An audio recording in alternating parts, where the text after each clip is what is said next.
Welcome, everybody. Today, Bears, Bulls, Hawks on the Chicago Clubhouse podcast. Hit it. You are now rocking with the Chicago Clubhouse podcast, where they think they know everything, but honestly, they don't know shit.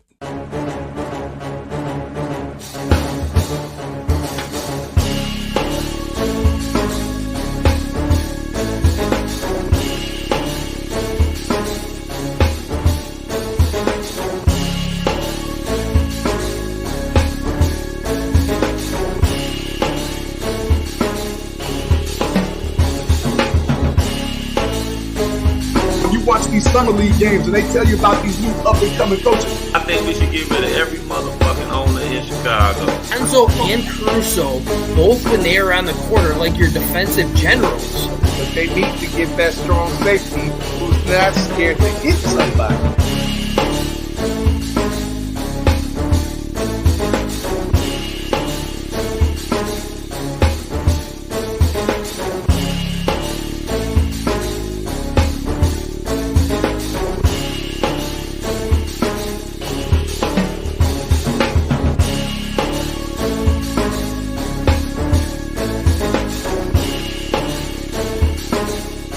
They really don't know shit.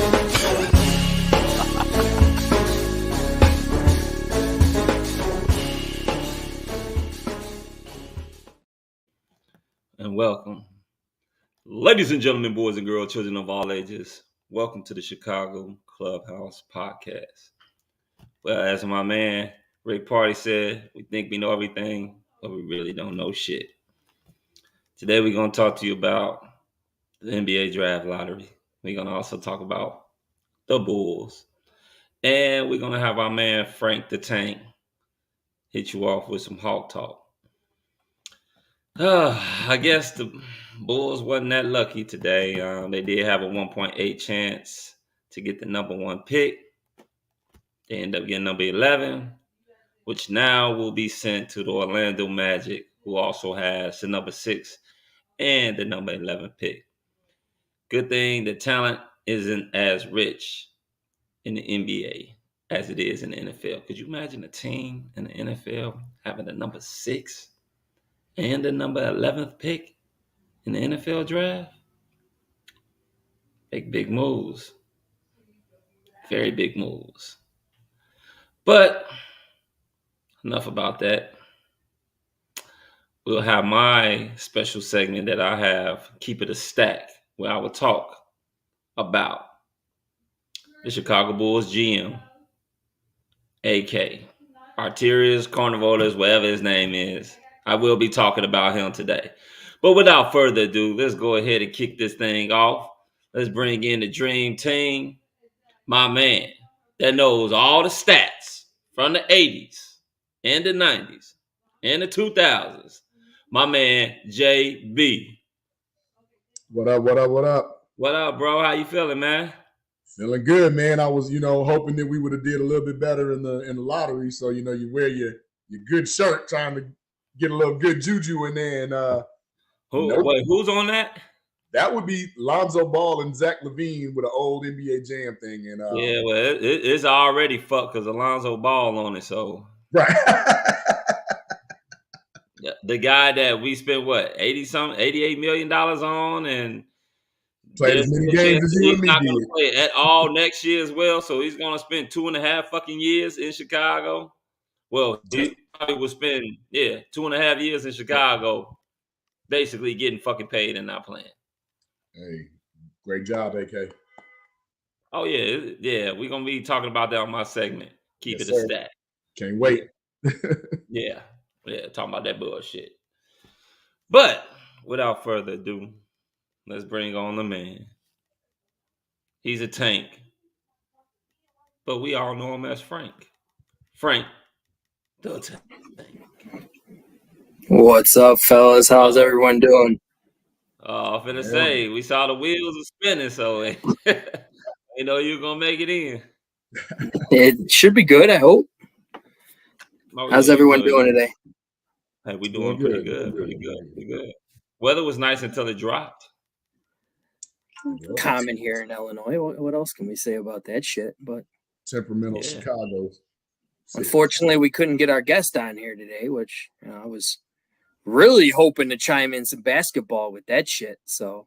Oh man, I had facts, figures. Yeah, facts, dude, I had like a testimonials, book. Like I had it all ready to go.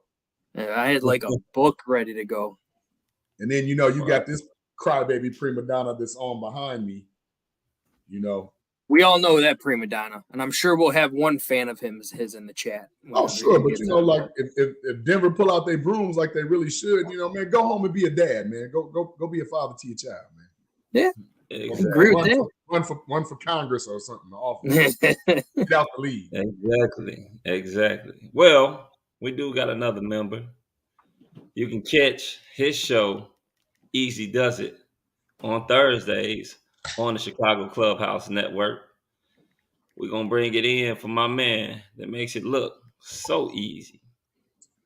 Our guy, Easy. Hello. Boy, you should have known by now. Easy Does It. Easy Does It. That should be your intro. That really should be your intro. What should it be now? Easy Does It. Yeah. Easy but JB said something. Yeah, the intro to the song. Boy, you should have known by now. Easy Does It. Like that should literally be your intro. You know what? I like that. I'm a. We might get docked on it though. Yeah. Might get docked on it. Okay, we'll alter one of the octaves of his voice. I could ask him politely. He's deceased. So yeah, we know you're out there in sunny Cali, living up the good sense. I mean, I can tell by the shirt. The shirt just looks very California. $2 at a thrift shop. Very summery. We do got to break down with him though. Like, how about them Memphis Grizzlies? Oh, we're gonna talk about that too. Well, because for everybody in the chat, EZ is, or at least we can say was, I'm a part-time Grizzlies fan, full-time Bulls fan. I'm gonna say this: they need to part ways with Taylor Jenkins too. He should be the next coach on the chopping block. Oh, I agree with that. He's a terrible coach. He's been a terrible coach ever since he just didn't challenge plays that needed to be challenged last year against the Warriors in the conference semis. Yeah, no, he's a horrible coach. And John Morant is not the brightest guy out there. You can say he's an idiot. He's Yeah, I mean he's I don't even know what to say, honestly. To all the people out there too, we were talking to this before we went live. To all the people who are Bulls fans saying, "Hey, we need a point guard." Yeah, what's wrong with you see what he's doing in Tennessee. You want to bring him to Chicago? Hey, I'll take it. That'd be hilarious if he got traded from one of my teams to my other team. That'd be great. If John Morant came here pulling those same stunts, he'd be locked up in some warehouse over there on West Loop or something. We wouldn't find him. Yeah, that's probably right. The first thing we want to do is we want to give a shout out to everybody in the chat. Hello, everybody.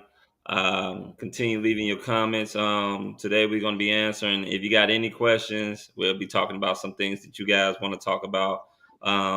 As Frank said earlier, unfortunately, our guest wasn't able to make it on tonight. So tonight is going to be about you guys. We want you guys to come on. We want you guys to comment, give us your thoughts.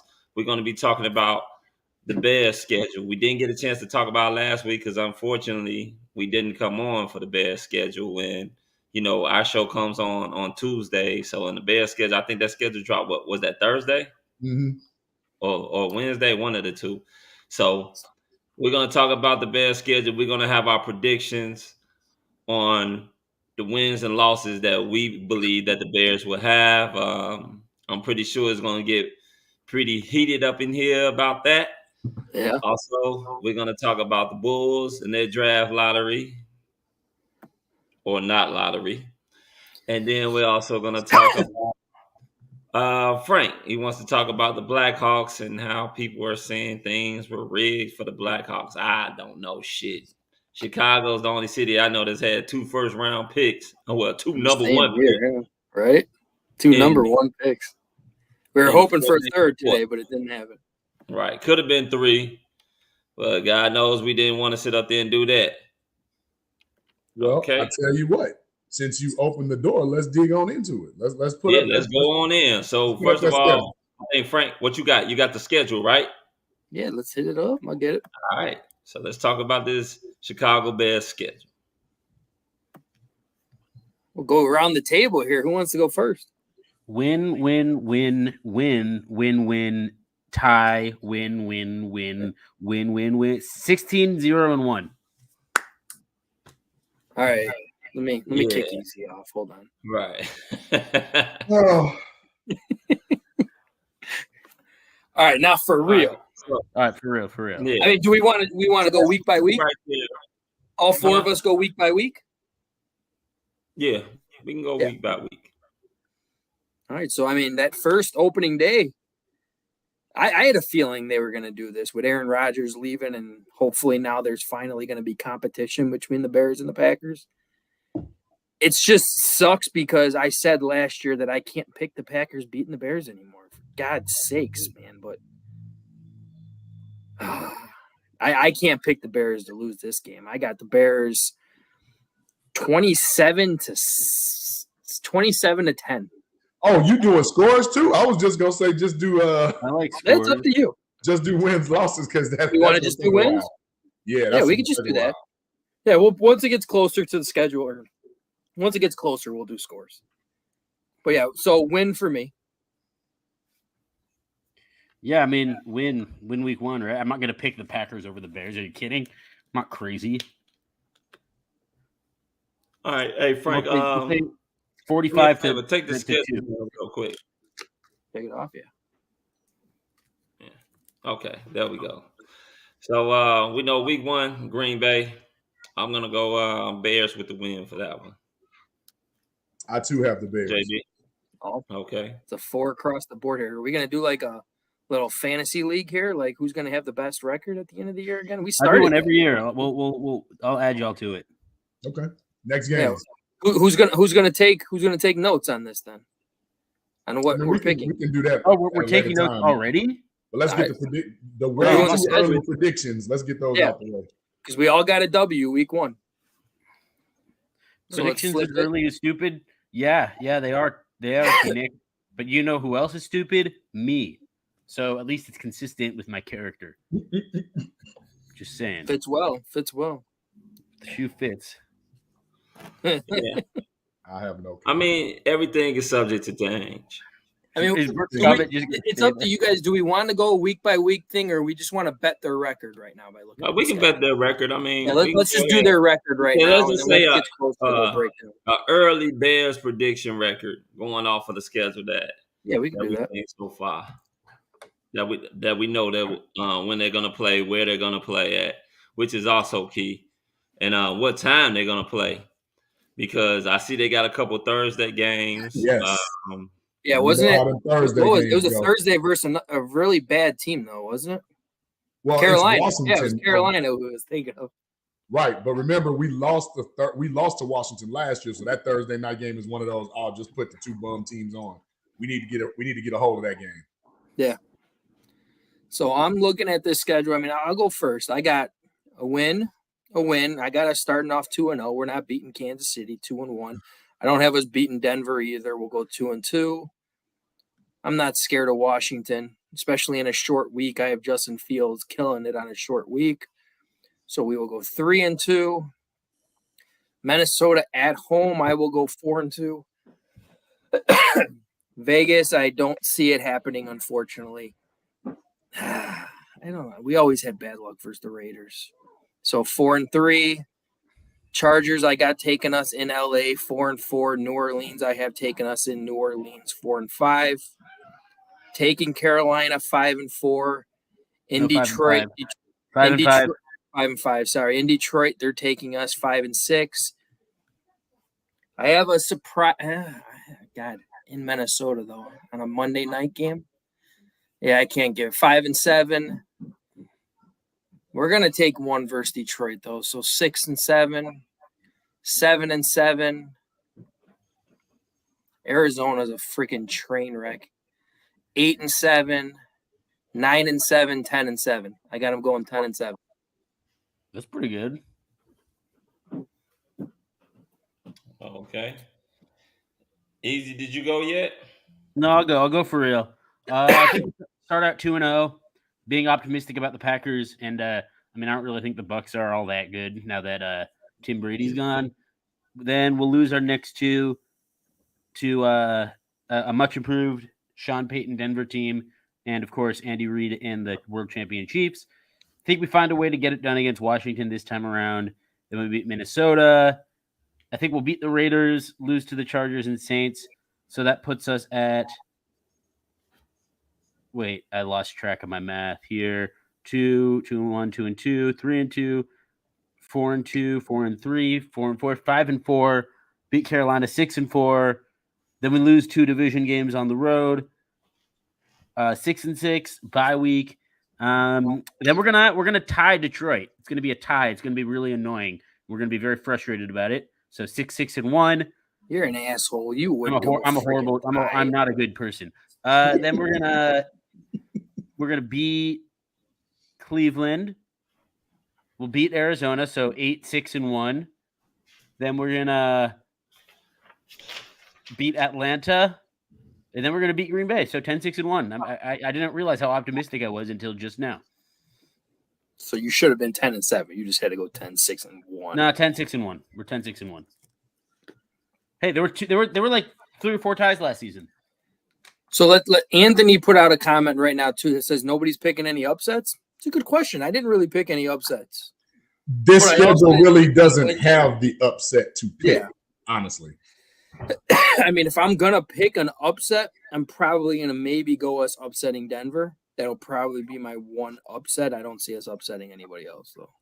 But currently constructed, is that an upset because of the record that Denver had last year? I mean, we both no, but I'm only throwing Sean Payton into that mix. I mean, that's a big piece of why they, why they should be favored. And it's in Denver. Exactly. No, it's in Chicago. No, it's in Chicago, yeah. Okay. Yeah. Well, even better. Also, I could see Tampa being favored against us. Remember, we did have the worst record in the league last year. There's reason to believe Vegas won't love us. And Brooke made a good point. The only upset on that schedule technically is Kansas City. That is true. There's only one team that really you can label as an upset on that schedule. Well, maybe the Chargers, but the Chargers they've always been better on paper than what the record has actually shown. Look, I'm gonna be there. He's an idiot too. I'm gonna be there. It's gonna be such a Chicago crowd. It's gonna be crazy. I'm very excited. Good. So, Chris, are you gonna go? You can go, JB. You want me to go? Yeah. Okay. Go ahead. So here's my quirkiness. Beat Green Bay. Tampa Bay. It depends to me on which Baker Mayfield shows up. But I'm going to say we get lucky and he does what Baker normally does. So that's 2-0. Then we go lost Denver, KC. I got us beating Washington only because it's on a Thursday and a switch. That's the Minnesota game, I got us winning. I got us actually losing that one. Vegas, we lose. Chargers, we lose. Saints, we lose. Beat Carolina. We lose this one at Detroit. Now, week 12, Monday night. Kirk Cousins historically does not play good in primetime. He does not play well in primetime at all. So I actually have us taking that game in Minnesota. Yeah, I love we get the Vikings in primetime. I will say that. Absolutely. Then the split with Detroit. I actually have us losing to Cleveland because a year of Deshaun Watson getting back to what he normally does, plus that defense, and they just added another bookend to go with Myles Garrett. That's going to be a problem. I have us beating Arizona, beating Atlanta, and losing to Green Bay. I have us 7-10. No, you're probably right. Still an improvement. It's a 4-game improvement for sure. But the reason why has to do with if you go back to what Skylark said, if we go back to just running the ball all the time because Getsy loves to run the ball, some of these teams is going to play into their favor.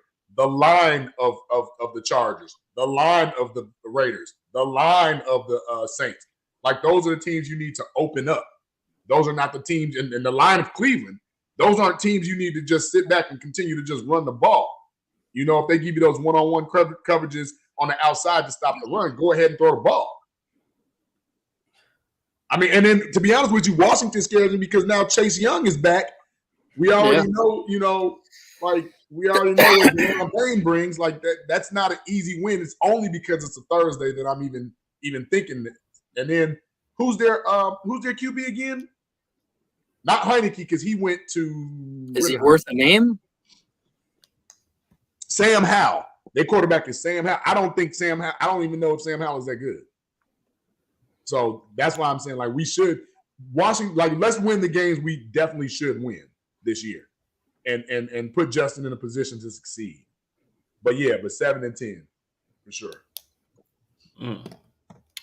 Good shit. Hey, Frank, for mine, you can take that down. Oh, you're that cool. Huh? Got to see your face. We got to get tell grilled. They're not here to see us. They're here to see the little man here, you know. He's really Star the star of the show. Ain't that right, homie? You the star of the show? Yeah, he's the star of the show. Shit, we just here with an accessory. Anyway, for week one, I'm gonna say we're gonna go ahead and win that one. First game of the season.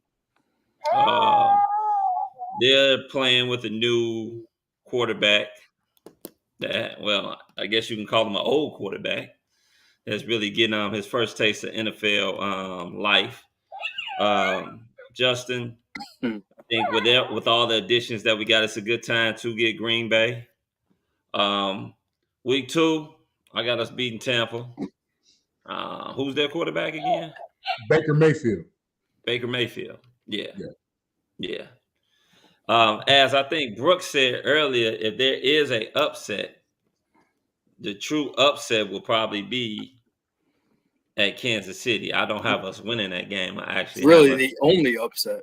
Yeah, it's taking an could L. beat any of those other teams. But if you look statistically, isn't like damn near every game we win a fucking upset because of the record. Yeah, because we were the worst record in the NFL last year. Yeah, but also people sit up there and they forget that we sit up there 8 games were decided by 1 score or less that the Chicago Bears were in. So what is Froggy talking about? All right. Chris, I love you to death, dude, and I'd love for you to come on here and like explain why are you still so upset about not getting Will Anderson, pretty much. Wait, Chris, this is the thing. We're still going through the schedule, but I just want to throw this out there. Chris is really unhappy with what Poles has done so far because we still have nobody to get to the quarterback. And I understand his point. I do. I understand his point, but this offseason is not over yet. And Chris Froggy, hey, much love, brother, respect because for your service, dude. Love you. Thank you for your service. He's overseas in the Navy right now, so hey, we do love you. But we want to know, like, if you could come on for like 2-3 minutes, we'd love to have you, brother. But what is it that you felt that Will Anderson was going to bring to the Bears that was going to be so dynamic? Where we had those other holes that have been filled. Yeah. You can't have him fix every single thing in one off season. You really can't. It's still an off season. All right. There's still a lot of talks out there on the people that he can get that'll help us at least get a better pass rush. But you know what he did do? He got us to stop the run. Will Anderson's not going to stop your run. Absolutely. But here's the thing. Like, that's not going to change anything. Here's the thing. If you look at who we had as our edge rushers last year, the 2 that we brought in off of free agency have more sacks than the 5 we had last year. So we have upgraded. They may not be household names. They might be, like up and coming or what do you call them? Prove it guys, right?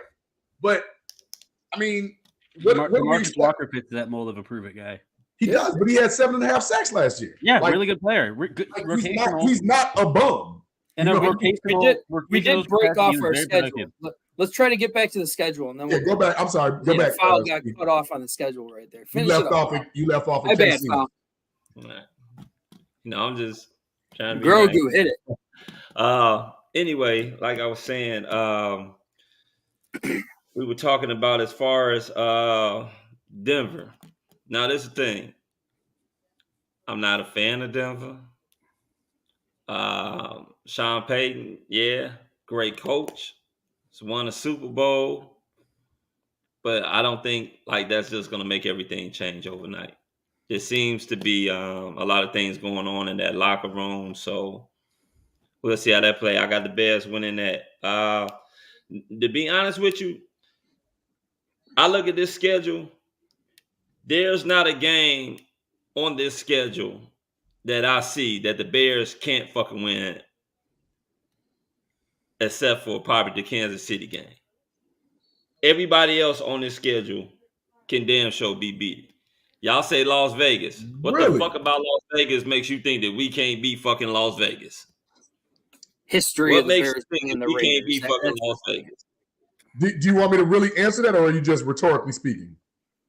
No, I want you to really answer. Like, what makes you think that we can't beat Las Vegas? So let me not say the only team that I'll say like they really legit can't beat, obviously, is KC, and I'm gonna say the Chargers. Those are the two teams I feel like we just physically don't match Also, up. want to put a disclaimer out there, ladies and gentlemen, out here. This schedule and record is, well, I should say the record is subject to change because of what happens later on. It's May 16th. Also, JB, I want to push back on that. Anyone can beat the Chargers. Anyone, any week. Yeah, they can. The Chargers. They adhere to the Raiders too. They adhere to their mascot. They are chaotic. They are lightning. You don't know what you're getting with them. You know, sometimes they strike. Sometimes they just kind of hide in the closet. So hey, let me tell you what my mindset is with those two teams, especially what Fowl said first with the Raiders. The only reason I say that we struggle to beat them, we always struggle to beat the Raiders with Derek Carr. Yeah. Now, at that point, Jimmy G should be healthy, and we know Jimmy G is an upgrade from Derek Carr. Actually, he is not. But okay. He is not. But okay. I do not agree with that. In what world is Jimmy G not an upgrade from Derek Carr? Jimmy, and I like Derek Carr. I like Derek Carr. In this world, and whatever multiverse you want to put us in, it's not a fucking Jimmy upgrade. G. Yeah, I don't know if I can take Jimmy G over. I know Jimmy G's won bigger games. He's won playoff games, but he's you know what Jimmy G? He's won, but he hasn't really done enough to win those. But you know Jimmy G's had? Hold on, easy. Before you sit up there and say that Jimmy G has won bigger games, let's get one thing straight. Jimmy G hasn't won big shit. No, I know. That's what I'm getting at. The defense won. That's what I'm getting at, Christopher. Jimmy G. Or Christian. Well, I mean, okay, so that's like saying the Bears never won anything. It's always the defense. No, you got to give some credit to Jimmy G because I give credit to Jimmy G. There were some games that he put that San Francisco team on his back and won. You have to give him some credit. Yeah, San Francisco was a great all-around team, though. It was really cool. They're the epitome of a great all-around team. In the early 90s. But my point is this: when you look at what, and I'm not even saying Derek Carr is bad because, like I said, I like Derek Carr. I think Derek Carr got a bum deal, and Derek Carr is going to go down to New Orleans and probably be like 12-5 this year. I'll tell you one thing. The Saints are going to have a better record than the Raiders this year. Well, look, the Saints absolutely because look at the division they're in.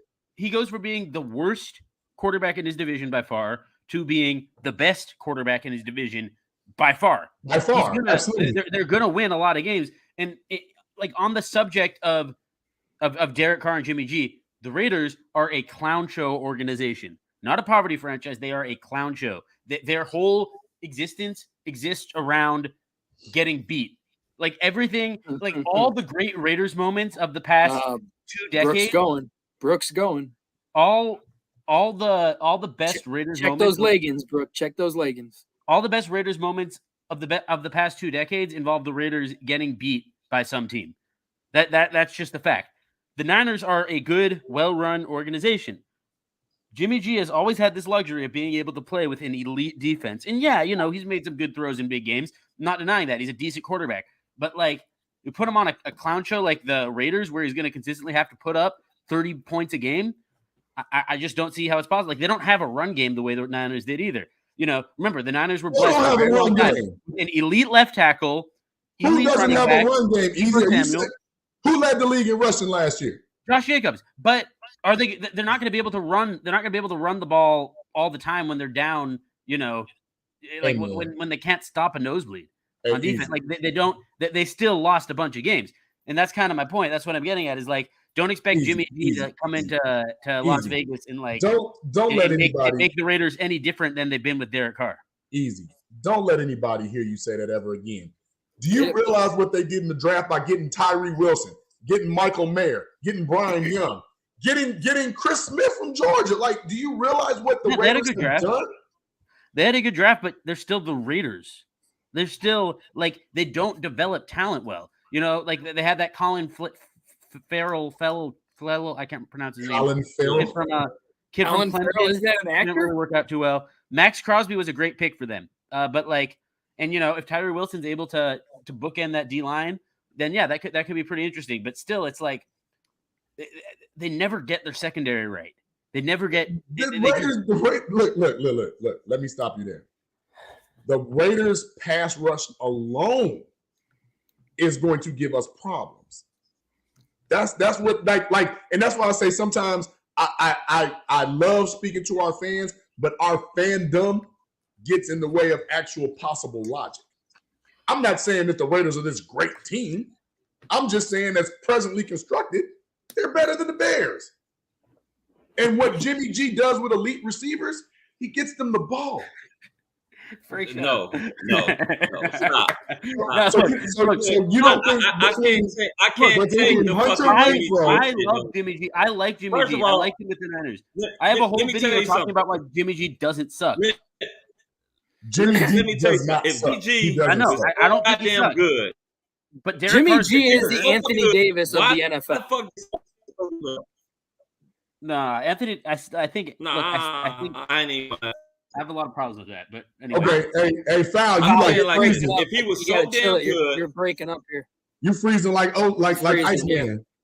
Am I? Oh, you're good now. You're good now. Go ahead. I'm freezing real bad. It must be going off your blood pressure. So just make sure you know.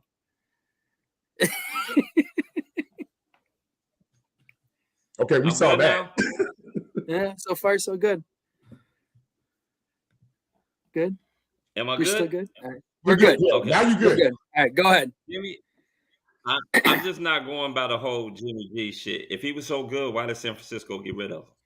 You couldn't think about it. Because they have 14 other quarterbacks. Money. And they have 14 other quarterbacks. No, it ain't got shit to do with money. Hell, he took a damn pay cut. Well, this is a good point. You got to get Trae Young on the field. You got to get Trae Young on the field. Shit, they talking about hell. They might get rid of him because of Block Purdy. Like there's going to literally I'm not saying that, but QB competition over there in San Francisco. The only true knock on Jimmy Garoppolo is he's not always healthy. Yeah, that's the biggest. No, the knock on Jimmy Garoppolo, JB. Have you seen Thank you. Jimmy G cannot sit up there and throw the ball deep. He can't even throw it middle. Every time he throws it gets Devontae Adams by mid-season is going to be pissed because he won't be able to get balls from Jimmy G. He's hoping that he would get some intermediate route thrown balls to him by Jimmy G. Jimmy G is not a good quarterback. He is not. Let me ask you this. Brooks just picking all the good-looking guys. How did the 49ers lose to the Chiefs in the Super Bowl? How do you think they lost? No, I'm about to tell you how they lost. Jimmy G overthrew the receiver that would have been a game-winning touchdown. So let's not say he can't throw the ball deep. He's not a good. You're like on mute or something, dude. No, he's not. He's easy. Check your mic, man. Nothing's coming out. I can't hear you. Yeah, your mic. Yeah, Oh, I've been like yelling and no one's heard anything. Look, I'm just saying. First of all, JB, Chris is right. Like I'm with you, Chris. The knock. There's two knocks on Jimmy G. The first is that he can't throw the deep ball accurately, as we saw in that Super Bowl, and the second is that he can't improvise. He can't play off script, right? And we saw that in the NFC Championship against the Rams when they were finally getting pressure on him. He couldn't scramble around, like he couldn't make plays with his legs, and that ended up costing him. Maybe if he, bought a pair of our leggings, he'd be able to make some more plays with his legs. but he easy. It's only like 5 or 6 quarterbacks in the whole NFL that can do off script stuff. So what are you really saying? You got to be able to improvise a little bit in today's Golf NFL. can't do it. Everyone Brady can't do it. Brock Purdy can't do that either. There's a lot of people. It's a lot of quarterbacks that can't. I've seen Brock but you Purdy have to be elite at what you're doing. You really have. You really haven't. Yes, you have. Brock Purdy. Hold on. Everybody, hold on. Slow down. Everybody, slow down. Hold on. Everybody, slow down because we got so many people talking at one time. You can't get it out. Go ahead and finish what you were saying, Easy. I'm saying that. Okay, well, if we're talking about quarterbacks, most quarterbacks in the NFL nowadays have some level of functional mobility where they could make plays on the run. I mean, just look at the AFC. Mahomes, Lamar Jackson, Josh Allen, Burrow could, move around. I don't know why I'm blanking on quarterback. Kenny Pickett. Kenny Pickett's a terrible example. But I'm about to say, really, I'm about to get that. Justin Herbert can move his legs a little bit. Hell, even Rodgers still got it, for the Jets. Thank God he's with the Jets. But our guy, Josh, and I'd say that, in our division, that's a little more limited with Kirk Cousins and Jared Goff. But I've seen them be able to make plays on the go.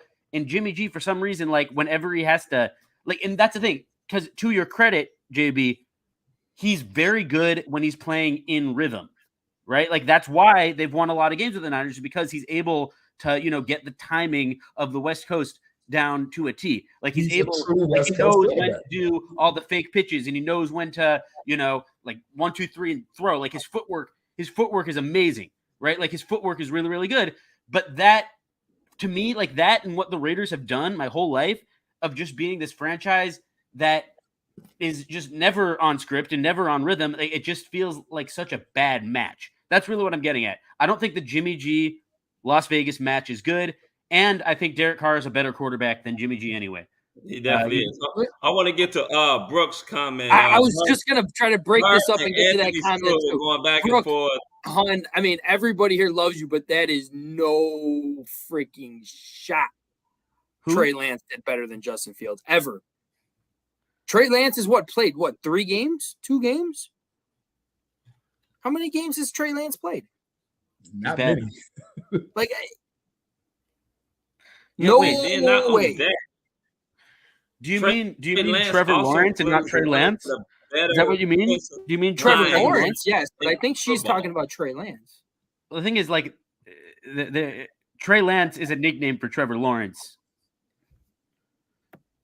Justin Fields is a way better thrower than Trey Lance is as well. Just Trey Lance has a way more weapons around him. But Trey Lance can run, but he's actually a good. He's a good passer. He is a good passer. There's no question about that. Trey Lance is not a bum. He got hurt. He's not a bum. Trey Lance has a bright future. I'm going to get that too.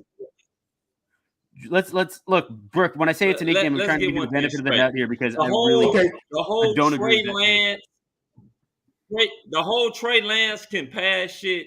We don't know if Trey Lance can fucking pass. We don't know because Trey Lance hasn't played enough fucking games. He's got an arm. He's got a strong arm. I'm just saying, Foulmouth is the MVP. Foulmouth is the MVP. He has an arm. Your points have been you've been nailing it.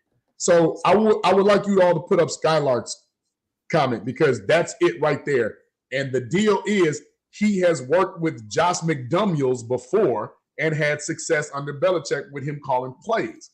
So I consider that more working with Belichick than I do with. That's like 2 games. But again, he's gonna run a system similar to the Patriots, and what he did West Coast wise is gonna benefit him. And you have Josh Jacobs. The Raiders are not a bum team. They're not. They are. They're not. They're in a division with the greatest team, the greatest quarterback ever. The Raiders have a horrible coach. I don't care if he's got Jimmy Garoppolo coming back. It's still a horrible coach. Last year, the Raiders were 6-11. And they had one of the most – they were actually picked by a lot of people to win the Super Bowl after they got the Devontae Adams trade. Who did that dumb shit? They were 6-11. So you're going to sit up there and tell me the Raiders are this – hey, fucking team. Let me tell you something. and I'll be completely honest with you with this Vegas crap. Brooke, Vegas there is also nothing said- to say hate. But Frank, to your point, Vegas also said Kansas City was going to be 9-7 and not win the division. Very true. Very true. I mean, 9-8 and not win the division. I had them at 12-5. I was wrong too. Like, come on, like, really? These people, they everybody got opinions and assholes. That's what they are. Everybody. But when you look up there and actually watch the game, that's what I'm talking about. The game of football. I do watch the game of football, and you do, absolutely. We watch it together. So I'm not knocking it, but I'm not going to go up here and say the Raiders are bums. Like Carolina, they're bums right now. They're bums. Speaking of that, that's a good segue right there. We want to get to Carolina. We lost the game that they were leading by 13 in the fourth quarter, into the fourth quarter, because a quarterback who had just gotten to LA came in and threw 2 touchdown passes. Like, remember what we're talking about here. The Raiders are terrible. Like, I don't know, man. What did that same team do the year before? Didn't that same team go to the playoffs the year before? The Raiders or the Raiders. The year before, they went to the That's playoffs. my point. Like, they are a roller coaster. Like, I guess, it's fair to say you never really know what you're getting with the Raiders. Team. You never really know what chocolates. Okay. I love me some chocolate. All right, let me get back to my schedule. Then we can go on more. God, about we still this. haven't even finished your schedule. God damn, we milk chocolate though, not dark chocolate. We sit up here, Las Vegas. I got them winning. The Chargers, I got them losing. New Orleans, I got an upset. I got us winning. Carolina winning. At Detroit, loss. At Minnesota, loss. Versus Detroit, win. At Cleveland, who's their quarterback? Deshaun, right? Yeah, Deshaun's back. Got a full off season too. So I'm just gonna go for a win. I'll take a loss against Arizona, a win against Atlanta, and I think we sweep the Packers. I don't know what the fuck my record is, but I'm pretty sure. I gotta ask you a question.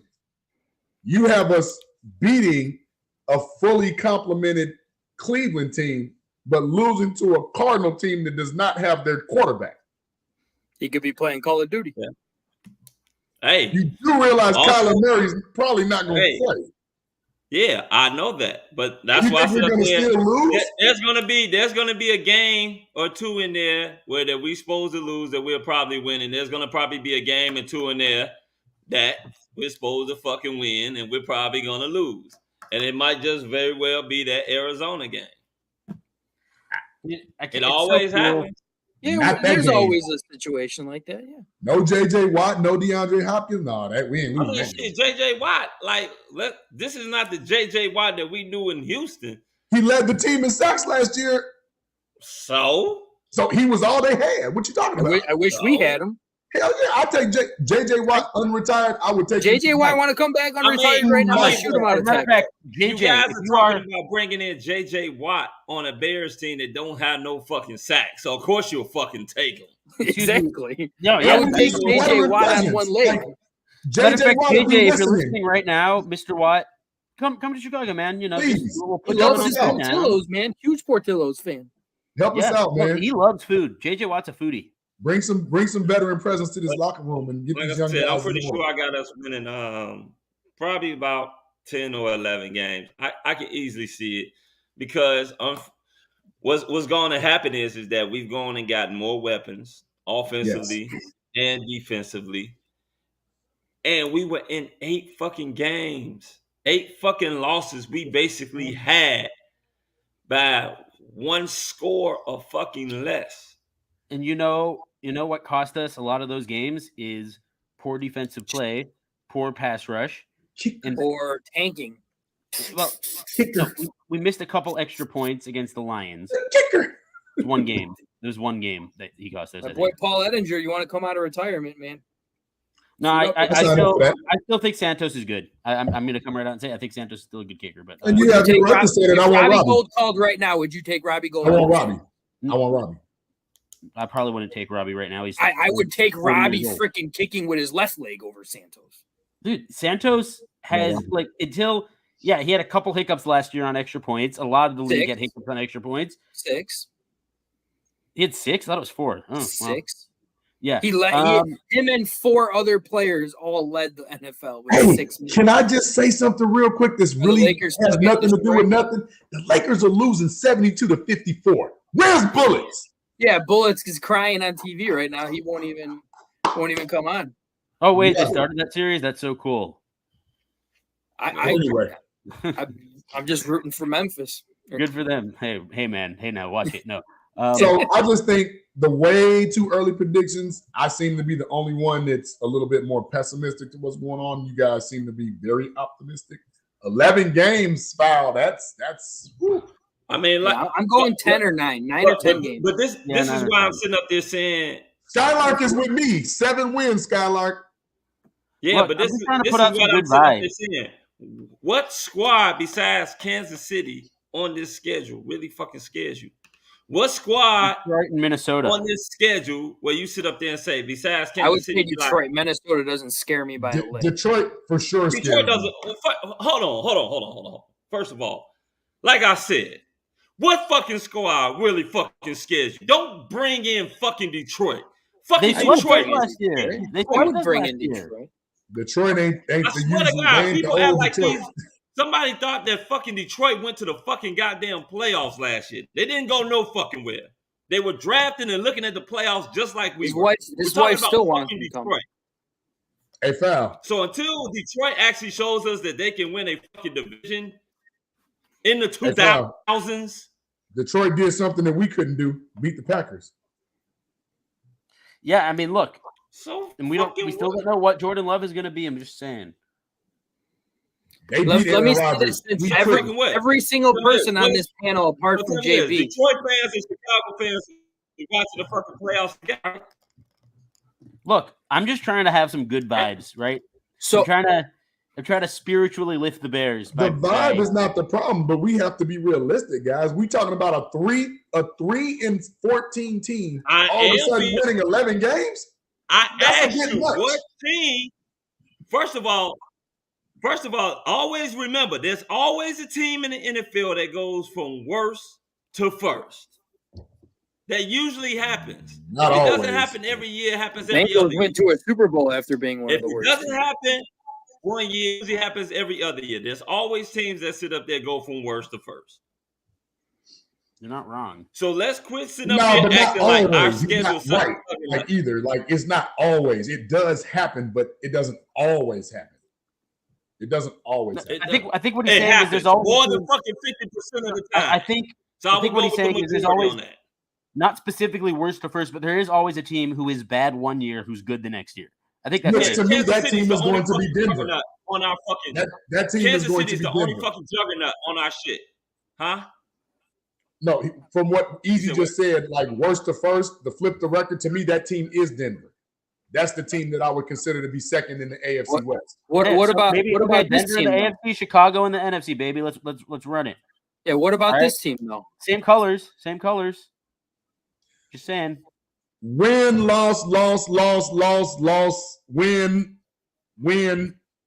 loss.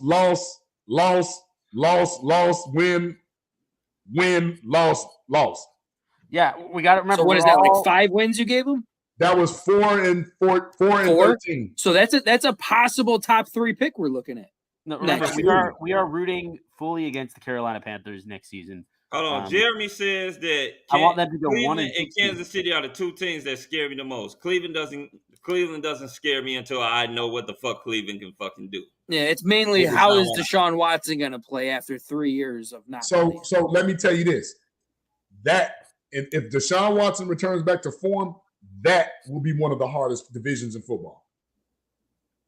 I don't have Cleveland winning more than 7 games, even with Deshaun right now. It's going to take him a year to get. But it ain't even about that. It's about look who you got in the division. You have Baltimore. You have Joe Burrow in Cincinnati. You have Mike Tomlin in Pittsburgh, who has never had a losing season ever. And now you insert Deshaun Watson in that with weapons in a whole year. Like that division can get kind of crazy. Also, Joe Burrow's been wearing a headband. What are their weapons? So look out. Foul, your picture like froze, like looking like you were about to stab somebody right there. Okay, now you're back. Hey, look what Dark Spectre just said. Absolutely. The Browns are still better than us right now. Absolutely. On paper. On paper, I'll give you that. Once again, I will sit up there and say, look. Once again, I will sit up there and say, what team besides Kansas City scares you with an automatic loss? Not one fucking team on our schedule. No. You know who scares me? You know who scares me, Chris, on our schedule? You know who scares me? Is the Bears. The Bears won 3 fucking games and could have won more last year with the fucking replacements. My point is I could absolutely see us beating ourselves because that's what the Bears do a lot of the time. And and look, I'm not being a homer. Well, yes, no, I am being a homer. I'm absolutely being a homer, but like I see what you're saying, JB. Got to be a little objective, got to be a little realistic. There's a lot of me that thinks you're absolutely right. 7 wins is the most realistic, positive outcome. But at the same time, as a Bears fan, I can understand that football games are volatile. They go multiple ways, and I want to lean on the positive side. Exactly, Brooke. Part of what I'm saying. And yeah, I know that, I got to sacrifice a little realism for that, but hey, it's Jeremy, I kind of want you to come on because I felt that same way. But here's something that I'm just personally looking forward to. Shout out to you, Fal, for this one. Hey, Fal, shout out to you for this one because we're going to watch this game together. I can't wait to see DeJuan Jones just maul somebody. Because Cleveland drafted him. Sure, right. I can't wait to see, we should have had that guy. I wanted him too, yeah. We like Darnell Wright. I wanted Darnell Wright, and then DeJuan Jones didn't go to the 4th round. Wait, it was the 4th round? Yes. Why the hell didn't we get him in the 2nd round? That's my point. I didn't even know he went all the way. Not the 2nd round. Offensive line now. 3rd round, 4th-ish, maybe, but I would have loved to see us get him. And just in case Braxton Jones doesn't work out, you got that freaking guy on the other side.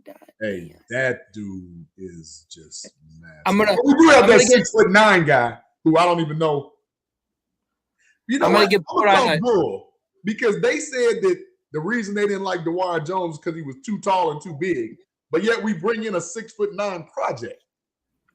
Well, I don't think we said that. I think fans said that or bullshit people said that. I don't know. Yeah, but I mean, let me ask you this. I'm going to get put on the record saying this. I'm going to get put on record saying this. Bears will have a better record than the Cleveland Browns. I'm going to get put on record saying that because I just looked at the Cleveland Browns schedule. I will take the Bears record. Well, again, their division, everybody's going to beat up on everybody. So that's that. You have to take that in consideration too. Noah Gross just commented. Always appreciate the insight, but Noah's he's a good friend of mine. He's an Eagles fan, and look, he'll agree with me on this. He's probably the most negative fan I know. I give him shit for it all the time. It's like, dude, why are you so negative? Your team is great. You have such a good team year after year. And I'm kind of like the opposite of that. I try to be a little positive about the team, even when I know we will struggle. I know that struggles are imminent. I still try to find the realistic chances for potential. And I do think the Bears have a lot of those. I really do. I think that, the offensive line is substantially better. I think that, what did you say? No, I was just agreeing with Skylark. Let's not sleep on them Lions. That's why I have. I'm not sleeping on the Lions, but I do think I think we could absolutely split with the Lions. We almost beat them in Chicago. We should have beat them in Chicago last year, and the team's better now. And I think we could absolutely split with the Vikings too for that reason. I have a split with the Vikings as well, but I'm just it's something about that. Not that. What were the Lions? 9-8, 9-7, something like 9-8, 9-8, I think. And they actually addressed. They weren't that far off, and they actually addressed positions of need. Well, they also had a weird draft. They drafted running back round 1. But they also traded DeAndre Swift went to Philly. Yep. No, there you go. And by the way, you love the Johnson pick. Yeah, wasn't Kamara a backup? Y'all say don't sleep on the Lions. I get it. Don't sleep on the Lions. And I'm not saying that Detroit is a bad team. What I'm sitting up there saying is history shows that Detroit is a bad organization. Detroit is a team that sits up there or organization that doesn't fucking win. They can look good at times, but then at other times they usually majority of the time they shit the bed. So until Detroit actually does something like win a fucking division in the fucking 2000s, no, I don't believe in fucking Detroit. I like what we got. We got a new wide receiver, Mr. DJ Moore. Since we're talking about Moore, let's go ahead and run a Moore's Beers commercial. There was a time when high standards prevailed, when excellent craftsmanship was displayed and treated with the utmost importance. Acquire the crisp, refreshing taste of Moore's Beer. Moore's Beer. Raise your standards.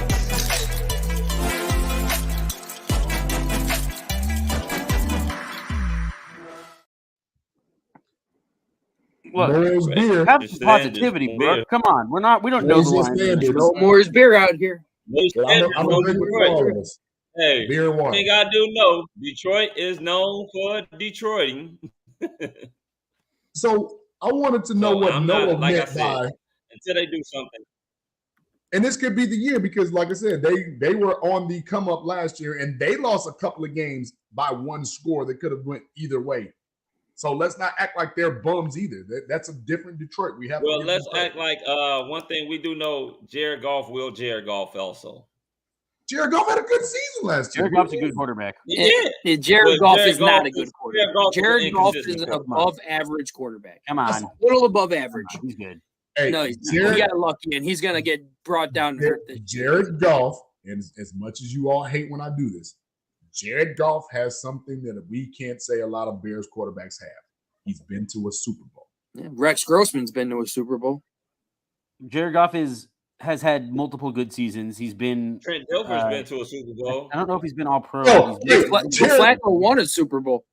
Hey, Jared Goff actually beat Patrick Mahomes head to head in the highest scoring football game ever. So look, like I said, one of the best offensive gurus in the NFL. We're not being homers, but there is absolutely reason to be positive about the Bears this season. I don't know what offseason you paid attention to, but I mean, there are reasons to think that the Bears have. I agree with what Anthony just said right there. Got lucky last year. Okay. Did he catch lightning in a bottle in 2018 too? And then in 2017 was when he had a really good season. Yeah, I can't agree with you, man. He had a good season. He didn't have a great season. He's had a few really good seasons. Right? I'm not saying Jared Goff's a bad quarterback. All I'm saying is he is an average quarterback. Average. Yeah, that's fair. Okay, that's all I'm gonna get. I'm not saying he's bad. He's a slightly above average quarterback. I mean, don't get me wrong. Would I pay him the money that they paying him? No. Well, that wasn't their fault. Remember that? I know it wasn't their fault. Yeah. That was the Rams' dumbass fault. That's one reason why they got rid of him. Let's not call them dumb. That move paid off. They won a Super Bowl. Yeah, because the move paid off. Because that just shows you if Jared Goff was that damn good. They came in and they won a Super Bowl with Matthew Stafford. So nobody hates you, bro. Nobody hates. No, I agree. I think the Lions Jared Goff can move faster than Matthew Stafford. I think the Lions win the division. I just think the Bears are. Look, I don't think the NFC is all that good in general. I just think that especially two teams in the NFC that you have to worry about. Like for real, it's the Eagles, and I hate to say it, Curtis Clay, and the Cowboys. Those are the only two teams you really have to worry about in the NFC. Guess who's not on our schedule? The Eagles, the Cowboys, or the Cowboys. Yeah, no, it's frustrating to me because it's like the NFC is just very whack in general. And the one team from the NFC East that we have to play is Washington. We were 5 points away in a game that we absolutely should have won. Also, on the table, we might steal their best pass rusher. Dropped catch. Yep. You think Darnell Mooney and Justin Fields don't want revenge? Well, I got news for you. But also, I mean, the NFC North, like I said, I expect us to lose to the Saints, but beating the Falcons and beating the Bucks and beating the Panthers, it's all very, very doable. Those are very, very doable. And that's why I think it's not unreasonable to be a little positive about the Bears this season. But I believe what Brooke is, if you all look at what Brooke is saying, Brooke is absolutely right. We would be doing ourselves a disservice to think that the Lions can't win the division this year. We would be really nobody's we would definitely, because I have them winning. I have them winning. Nobody. I'm not saying that the Lions can't win. What I'm sitting up there saying is that they can win, but until Detroit proves it, they're still going to be the fucking Lions. I don't give a fuck who they got, because history shows that Detroit will fucking Detroit. Prime example, in the draft, they went out and got David Montgomery. What they do with their first pick? They went and got a guy that could have won in the fucking second round. Detroit. They got a running back. You tell me about the fucking Lions and what they may do. That running back. I did like not in the fucking first round, not that fucking high. Yeah, they had a weird draft. They're the only team that made me. I just fucking got a fucking running back that I just spent money on. No, but maybe they got him because they didn't want to have to pay DeAndre Swift, which is a smart move. Look, I got the Lions. I got the Lions at 10-5-1. I got the Lions at 10-5-1. I think they'll or 11-5-1. I'm loading it up right now. I think they'll win the division. Yes, I'm just saying. Detroit has to prove it, because Detroit already has. No doubt Detroit has to prove it. People still scratching their heads like, damn, they went and grabbed the running back in the first round after they. I know our girl on running back was confused about that shit too. Detroit is doing what? They doing Detroit. Okay, but they also picked up Jack Campbell, y'all. Y'all forget Jack Campbell was a problem at Iowa. Was he like the Buckets Award winner or up for it or something like that? Like they made solid moves. Nobody. And then don't they get what's his name? Jameson from Alabama. Don't they get Jameson Williams back this year? Like a full year of Jameson No, Williams? they don't get his ass back right away. Dumbass want to gamble. Oh, he gambled too? Detroit organization and the players tend to fucking Detroit. Wait, no, this is last year's. They just look like 4 fucking players. Did they? This is. It does say 2022. This is last year, because all that wasted crap in the freaking assholes. Remember, they start their season in Kansas City this year, which is hilarious, by the way. But we'll see how that goes. Right. Hey, did you dodge a bullet by not having to play them in Germany? Say that again. What, JB? I said, did we dodge a bullet not having to play the Chiefs in Germany? I still laugh that the Chiefs did not want to play us. We know our fans are gonna fucking travel. Yeah, that's exactly the reason why. Home game. I already had to cancel my trip to Germany. Thanks, Chiefs, you assholes. I mean, clearly they just don't want to be jet lagged and having to chase after Justin. Wait, go back to Dark Spectre. You said what? The Lions' 2 first-round picks sucked. Who?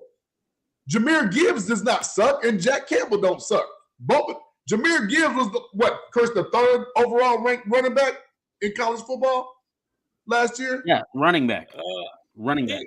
He was good. I said, I wouldn't have had took him. It was him, the kid from Alabama, and the kid from Texas, right? Yeah. And Jack Campbell's nice. Jack Campbell's a problem. I wouldn't have took him that high either. Hey, Jack Campbell's a big boy. 6'5", I think it's possible to be a Debbie Downer and a negative Nancy at the same time. Yeah, hey. Jack Campbell's a nice pickup, man. I'm sorry. I'm sorry. So I don't know where y'all be looking in the first round? Huh? You would have took Jack Campbell in the first round? Jack Campbell was a 2nd round pick. No, he was a late first. He was their 2nd pick in the first round. Yeah, so, that's what I'm saying. But here's the thing. I would have taken him in the first round. But nobody had him going in the first round. They needed linebackers. That was their 2 problems was when Jeff. And don't Detroit trade the fuck back, because he still would have been there. But they picked up the kid from Northwestern, I think, for DB, if I'm not mistaken, when I was watching. So they addressed the Jeff Okudah loss. They got a safety. Like, they're not in a bad position. It's just like Dark Spectre said. Both drafted too high, I should say. Yes, they were both drafted too high. Now, when Bijan Robinson goes off, I probably would have took say he was drafted too high. Come on, like that. You know what? That's that shit right there. Excuse me, Mom, for cussing, but I'm getting hot right now. Woo, he going. It pisses me off because what is drafted too high? What is really drafted too high? When you have a person that produces, and you say, oh, he was drafted too high. You can't say what's too high for your organizational needs. That's bull. That's number one. That's bull. Because if you identified what your team need was, and that was a top prospect, that's not too high. The Bears didn't trade David Montgomery. Brooke, the Bears didn't trade Montgomery. He signed with the Lions. He signed. He was a free agent, and he only signed for $6 million, which means we probably offered him $4 million. Exactly, and Stuart. Supposedly Detroit offered him an extra year. Detroit offered him an extra year. We weren't willing. We're not saying that the guys couldn't be drafted. I agree with that. Not saying that at all. What we're saying is at that fucking position, you could have traded back and still got the son bitch in the second round. Yes, that's exactly what I'm saying. Maybe you could have, but here's the thing. If you're telling me right now, as presently constructed, I need a linebacker and I need a young dog at running back because I'm not about to pay DeAndre Swift, Ezekiel Elliott money. They just paid David Montgomery. That's what I'm saying. You just paid David Montgomery. You need two of them. They have two of them now, but like they had two of them last year. They could have rocked with Swift. They could have just rolled with Swift, and they could have traded out of that pick, the 12th pick, and they still could have gotten Gibbs later on in the draft. I firmly believe that. How do you know people are willing to trade with them? But look, it doesn't really matter what they did in the draft. Like, so you honestly think that a team wouldn't trade up number 12, 15, somewhere in between there? I don't know because we wasn't in their draft board. There were so many fucking trades going on in the NFL draft. I guarantee you they had a chance to sit up there and trade back if they really wanted to. Maybe, maybe not. I don't know because we weren't in there. But we can't knock if they got the people that they need. Like I hate when people say, "Oh, the Falcons drafted Bijan Robinson too high." Now, I'll tell you this. I liked the fact that they drafted Hendon Hooker. I liked it that. You got to draft pick. You have to. That's just smart football. I like that they did that. You need a. It's always smart to. At least every other year, you should be drafting a quarterback in the league. Especially one that was hell, we all know if he had stayed healthy and kept on the trajectory he was, he might have won the damn Heisman.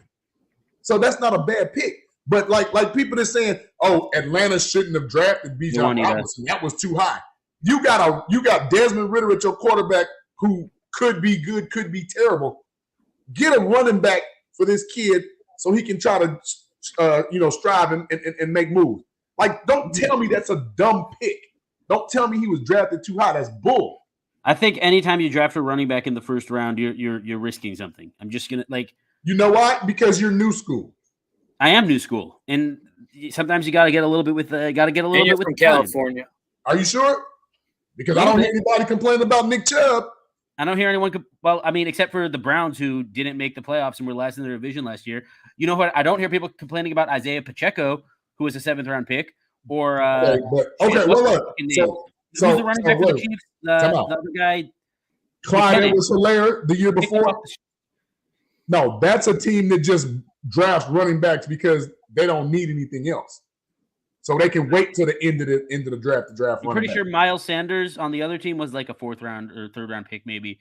Point being, I like Bijan Robinson. I think he's going to be really good. I think he's going to be a really good running back. And Bijan Robinson, Roschon Johnson. I don't know what I'm saying. We took Roschon Johnson.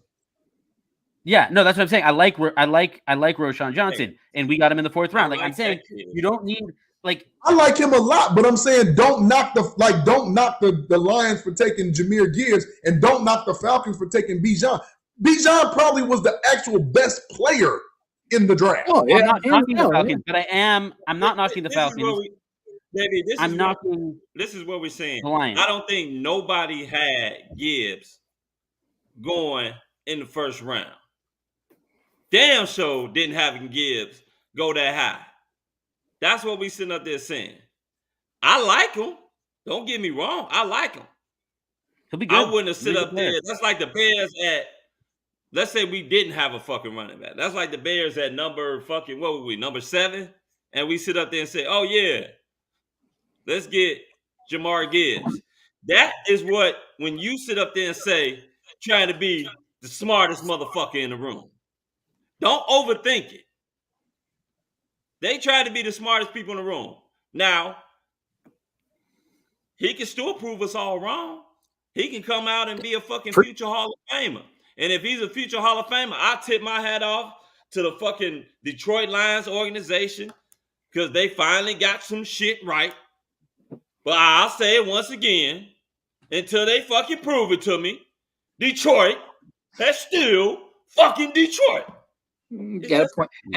And Doopsy, just to answer your question, I believe, correct me if I'm wrong, guys, didn't they cut both of those players? Who were suspended for the gambling things? I wouldn't be surprised. I thought I read something that they cut both of those players. I'm not familiar with the situation personally. Okay. I'll have to look that up too. I mean, I know they're just depth receivers. They're not any big time players. I'm just not on this Lions fucking. Look, you would have been JB, you would have been pissed off. Imagine if instead of Darnell Wright, the Bears picked Gibbs at 10. You would have been pissed off too. Yeah, that's just stupid. So why it's about the Lions. Listen to me. The Lions needed what? Linebackers, DBs, and running backs. What did they get? Linebackers, DBs, and running backs. They addressed their needs. No, but like straight Wizard of Oz. They really didn't need a running back. This is what I'm saying. You sit up there. You just went and grabbed a guy in free. You just sit up there and grabbed David Montgomery in free agency. You were sitting up there high. You could have got one of them goddamn DBs. You could have got the guy from Illinois. You could have got the Illinois guy went right before them. That was the problem. I think that's who they wanted. I'm sorry. Okay. Was the Illinois guy. That's why they traded back. That's why they traded, because remember he was number one on their board when they said because to replace Jeff Okuda. You still had other DBs that were there. Okay, maybe they didn't want. Maybe they didn't. Maybe it's a certain fit that they were looking for. You just signed a fucking running back. If that's the case, why sign David Montgomery? Wow, they wanted 2 running backs. Most teams now have a 2 running back system. Yeah, but you could get a running back in the 4th or 5th, like Khalil Herbert. Okay, you can keep saying that, but that don't mean that that's what they wanted to do. That's like saying right now you wanted that ugly ass shirt you got on. We gonna knock you for buying that shirt. No, Barlissimo just racked out the auto. You can knock me for buying the shirt. I'll just tell you, it was a good value pick for me because it was $2 at a thrift shop. Whereas drafting a running back in the first round is not a good value pick. If you paid $20 for that shirt because you liked it, guess what? I can't knock it because you liked it. I think we got heated more over these fucking Lions than we did the Bears. Look here. Because the Bears drafted masterfully. They drafted masterfully. I love what Poles did. I'm loving what Poles doing. Like I said, just to end this damn conversation, at the end of the day, do I think the Lions can win the North? Sure, they can. Until I see these motherfuckers win a title in the fucking 2000s and don't fucking Detroit, no. I'm not on that bandwagon. All right, let's move on to something else. Let's talk about this draft lottery, unless you guys want to talk some more Bears. The rookie camp, it really wasn't much to talk. I mean, maybe we can get Herb Howard on. It really wasn't much to talk about rookie camp, except for a couple of players were like Darnell Wright, Roshan Johnson were like, look, damn this, I want to put the pads on. I want to get busy. I want to get ready. But other than that, but it's like all rookie camp. Like I said, the only thing that was intriguing was kind of like a circus thing was the 6'9" kid. Like that was the only thing that people were just like, what are they going to do with him? And that was the only thing from Bears rookie camp. But again, what I'm looking forward to is June 1st to see what, because remember, hey y'all, we still got some money. We still got some bread. So I want to see who cap casualties are after June 1st to see if we can maybe get another edge rusher. To see if we can maybe get another swing lineman. Young. Chase. BK, motherfucker. Young. Chase. Young. Chase. Young. Why are you so sold on Chase? They're not trading him right now. than not trading him. I like Chase There's no Young. point for them to trade Chase. This is the thing. I like Chase Young, but all not, I think of not right Chase, now because they got to see if first of all they got to see if he's healthy. Yeah, and that's the key thing. I look at Chase Young and I see a Pernell McPhee. That's what I see. Somebody who has talent. He can be so good, but he's injury prone. You don't know if you're going to get a full season out of him. That's what I'm worried about by going to get Payne. I like Chase Young because sorry. I just, for me, it's the upside. He's just got such amazing upside, and I think it's worth the risk at this point. We've stocked up on enough draft picks to where I'm cool with trading like a second rounder for the potential that Chase Young can bring. I think that sometimes you just got to take a big swing. What up, Bullets? And I think that Chase Young would absolutely be. Bullets, how's your Lakers doing, baby? I like that. I think Justin Fields really wants him, and so yeah, that's kind of where I'm at. Easy. Let me ask you this: is this a personal pipe dream of yours that you want with him, or does it make realistic sense for the Bears? Because it makes sense for the Bears because we need a pass rusher, and I've read. Does it make sense for the Bears? That's all that matters. It's got to fit what you want in the locker room. Currently, it does not make sense for the Bears. Now, next year, if it's revisited and he's been proven to be healthy, that's like all the people to be like, we should get Jadeveon Clowney. Why? So he can play 8 games? I agree.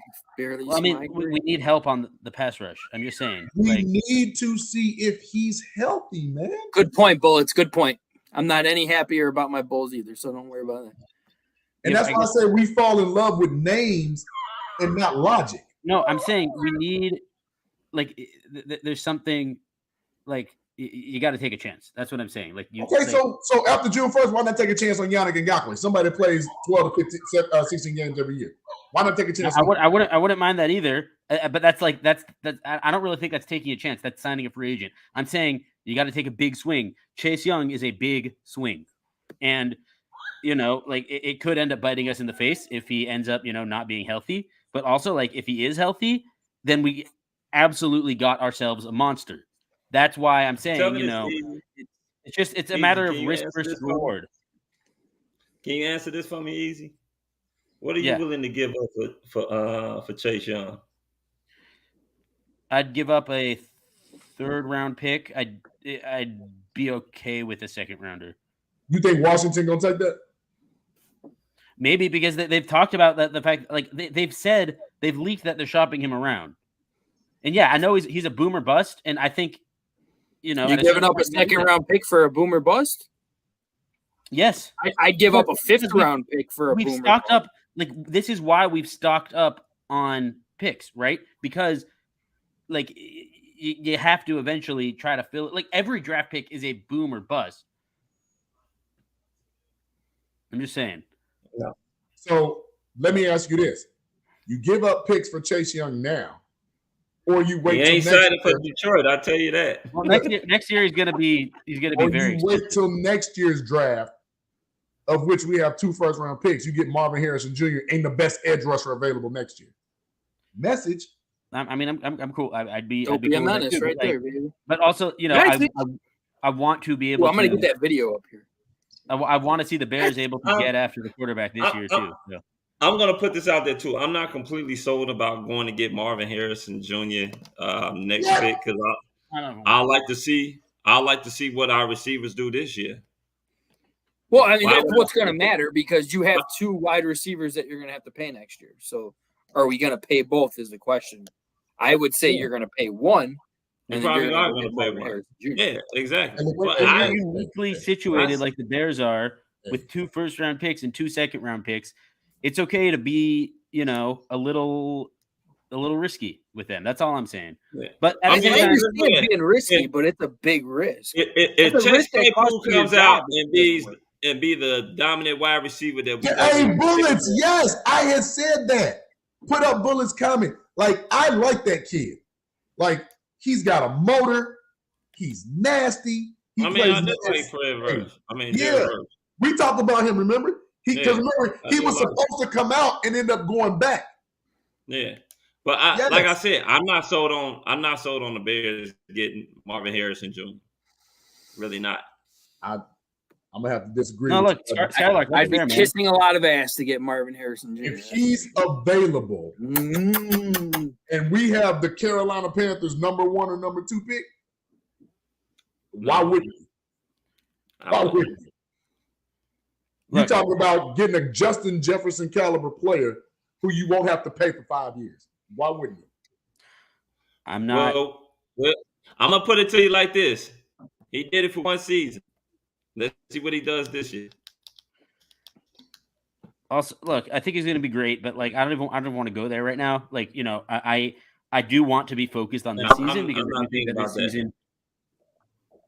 And I'm not spending the second round pick on Chase Young, especially a guy that can sit up there and end up getting hurt. And not only that, he's a fucking free agent next year. So unless they want a fucking fourth rounder, you can get him anyway. Yeah, that's what I was saying. Like a fifth rounder, sure, I'd take a gamble on that. Yeah, a fifth rounder. Here, I may go a fourth rounder, but I'm just sorry. I'm not gonna spend a second round pick on a guy that can fuck around and leave us the next fucking year because somebody wants to sit up there and pay him an absurd amount of money. Right. Unless you're talking about if he has a great year, if he has a great year in Washington and, you know, stays healthy the whole year and he hits the free agent market, I wouldn't be upset if the Bears. So let me let you in on a little secret that's not really a secret. All them cats are not going to be on Washington next year because they just changed. The new ownership group is buying the team. Mm-hmm. Ron Rivera will not be the coach. They're going to draft a quarterback. They're not going with Sam Howell. They're probably going to try to tank to get Caleb Williams, to be honest with you. And what they're doing right now, you might be able to get a Deron Payne or a Chase Young for in a free agency next year. So yeah, Deron Payne is paid. Oh right, I'm sorry, he wasn't franchised. He signed, right? Yeah, he did sign. Oh no, I don't think he did. I thought that was a rumor. He was franchised. I thought he was just franchised, and a rumor came out that he signed, but I don't think it actually. I thought it was a hoax. I thought we can look that up. I thought it could be my mistake. I thought Deron Payne was franchised. I could be wrong, but either way, it makes no logical sense to give up capital now for somebody that you can dangle $50-60 million off of a 3-year next year. That's fair, but again, I still think the Bears. Well, I know the Bears need to do a little bit more. He did resign. He did resign. Address the pass rush. He did resign. So they signed a 3-year extension. Who did? Payne. Right. Deron Payne signed a 3-year contract extension. Oh, so we'll catch him when he turns 28. Yeah, he signed a 4-year, $90 million contract, $28 million signing bonus, $45 million fully guaranteed. So we'll catch him when he turns what, 28? Yeah. So you can we're looking at Quinnen Williams is having contract disputes with the Jets. Yeah, I heard that actually. That'd be something right there, man. Because what's the name just got paid and is the highest paid tackle. Nah, he's not the highest. He's the third highest.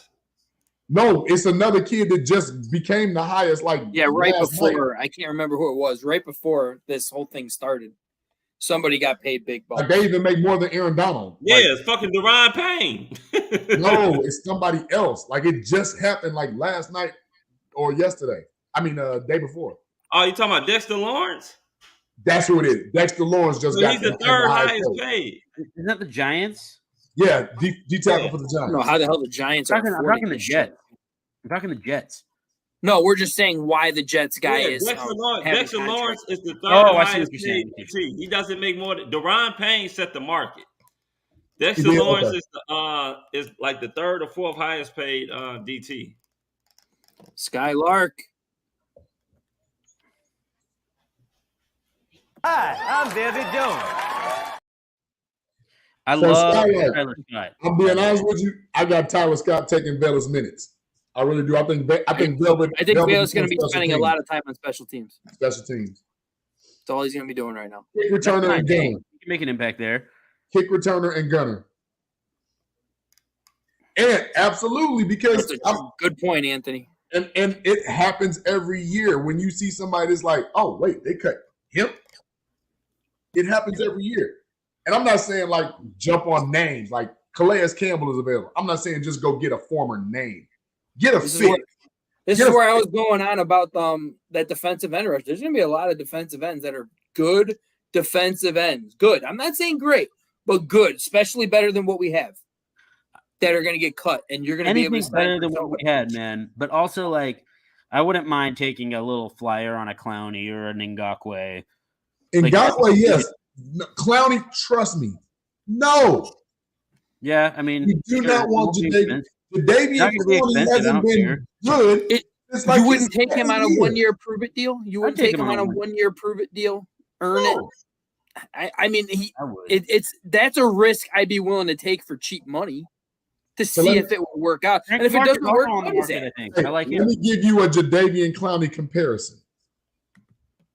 Mario Williams. How'd that work out? Potential. Was he not? Mario Williams actually had a very good year or two. And that was it.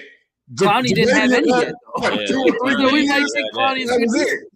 We might get Clowney Clowney's good year, though. Clowney has never had a double-digit sack season. Wait, what do you mean? How did that go? Never. And if I'm not mistaken, we're talking about Mario Williams had that in Buffalo, right? Two-time All-Pro Mario Williams? Texans. He had that in Buffalo, right? Yeah. In Buffalo, yeah. After he left the Texans. So Jadeveon Clowney is on his 4th team? Yeah. Look, I'm saying as a stopgap. Not so hard pass. Like, I don't know, man. Yeah, like as Anthony's saying, 3rd down pass specialist, sure. Like I'm saying, we need bodies in there. We need I don't think if you're telling me you want one guy, not gonna hurt. If you're telling me right now you want to pay an aging player 1-year salary to just play on 3rd downs and just rush the quarterback, I'm calling Watt. That's it. Because we need to get off the field on 3rd down. Well, yeah, I would take JJ. If you're gonna do what Easy just suggested and what Ant just suggested, we need somebody to just come in on 3rd down and go after the quarterback. Calling J.J. Watt, not calling Jadeveon Clowney. J.J. Watt would come. I really do feel J.J. Watt would come here. I mean, we got to start using our brains, fellas, not just our emotions and our fandom. It's not. Look. And our homers, right, Brooke? Can't be them homers. I hate when people immediately think it's just like an emotional reaction. I have no emotional attachment to Clowney.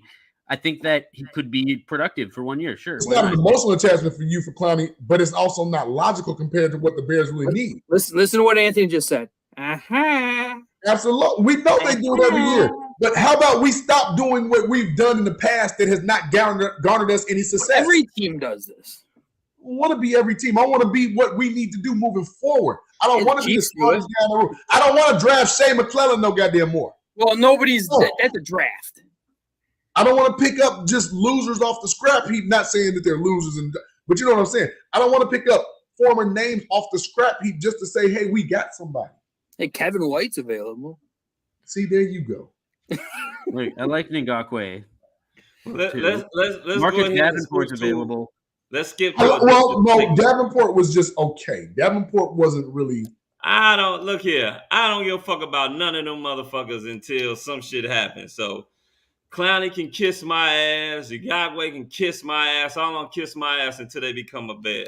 Hey, right? I'll tell you. And if they do become a Bear, they might kiss your ass. Different segue. Let's go to my segue right quick so we can talk about something different because we're gonna spend the hour and 30 minutes talking about the Bears. Their schedule. Hey, I like Jeremy, man. He said, "I get it. You don't want Jared Allen in his heyday." And Davenport signed with the Vikings. Yeah, look, exactly. Davenport did sign. Oh, my bad. Thanks, boy. Hey, Frank, do we got my segment? Let's take a look. Look, I just still have fatigue. They still haven't even given me no damn segment yet, motherfucker. Shit, you got your Hawk Talk. Yeah, it's just called Tank Topics. Oh. That bullshit with a giant tank. Hey, that tank is terrible. It is terrible, man. I don't know why my guy have this dumb shit. Let's see. Do we even have yours on here? I remember him telling me, but I don't think it. Brooke said, "Where's my segment?" Brooke, you don't get no. Actually, we do need a segment with Brooke to come on. Yeah, it's called. I got it now. I got it when you're ready. It's called Trey Lance is better than Justin Fields. In this essay, I will ... No, it's called Jimmy Garoppolo's got a sweet ass. That's actually true. Right, Brooke. All right, you ready, Fal? What just happened? Yeah, let's roll it.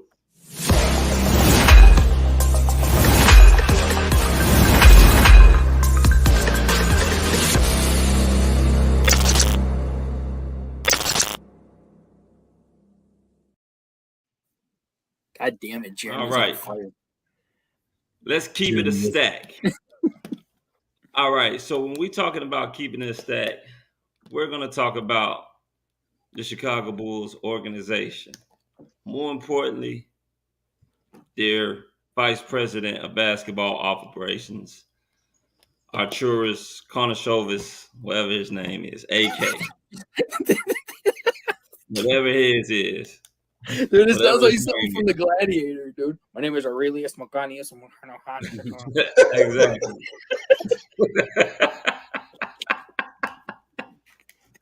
Ooh, somebody put this train back on the tracks, boy. Put it back on the rails. This guy has been the the Bulls GM.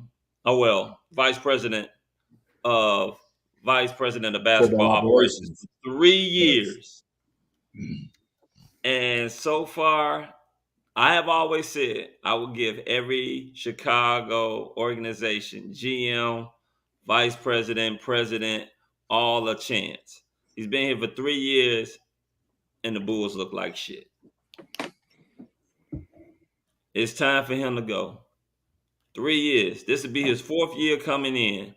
Word is that he may have signed the extension. I don't know what the fuck Jerry Reisendorf is thinking in this old fucking age. I don't know. But there's no way that this guy should have or get an extension. First thing he did, he fucked up. Hired Billy Donovan. I didn't like that. I sat up there and said at the time, I think that was a dumbass hire, but we'll see how that shit plays out. As you have seen, I think everybody in fucking Chicago is tired of seeing Billy Donovan chew his fucking bubble gum or Wrigley gum or whatever the fuck it is that he's chewing on. You got that, Jeremy? Arms crossed. Are you getting this, Jeremy? Okay. That's one thing. Another thing. His drafts have been Jalen Terry. And what's the other guy's name? Pat Williams. Pat Williams supposed to be so-called the next Kawhi Leonard, except for he's not aggressive at all. He plays a decent brand of defense, but his offense is not coming along as they thought. He's looking like the guy that he was at Florida State, which was a 6-man off the bench. Couldn't even crack double-digit points, even though that's hard to do coming off the bench in college. He's not looking good. He gave Lonzo Ball $88 million for 4 years. Lonzo Ball has missed a year and a half of basketball. And according to some reports, looks like he won't play it all next year. He's already said he ain't we're looking at a guy I won't see until his last year of his contract, if we ever see him again, because history says that the guys that get this surgery do not come back. You traded for Vooch. I liked the trade at the time, but you should have did something a little bit different. You should have had that second lottery pick or that second first-round pick should have been lottery protected. He didn't. He didn't protect either one of them. Now the Orlando Magic have the number 6 and the number 11 pick. It's time for him to go. That's me keeping it a stack. Can't win with him. Time for him you to ain't winning with him. Chicago. It really is. All right, Frank, I know you got some Hawk talk. We want to hit up a commercial first? Yes. Let's hit some of them. Let's hit some of them Brooks leggings that she's always talking about there. All right.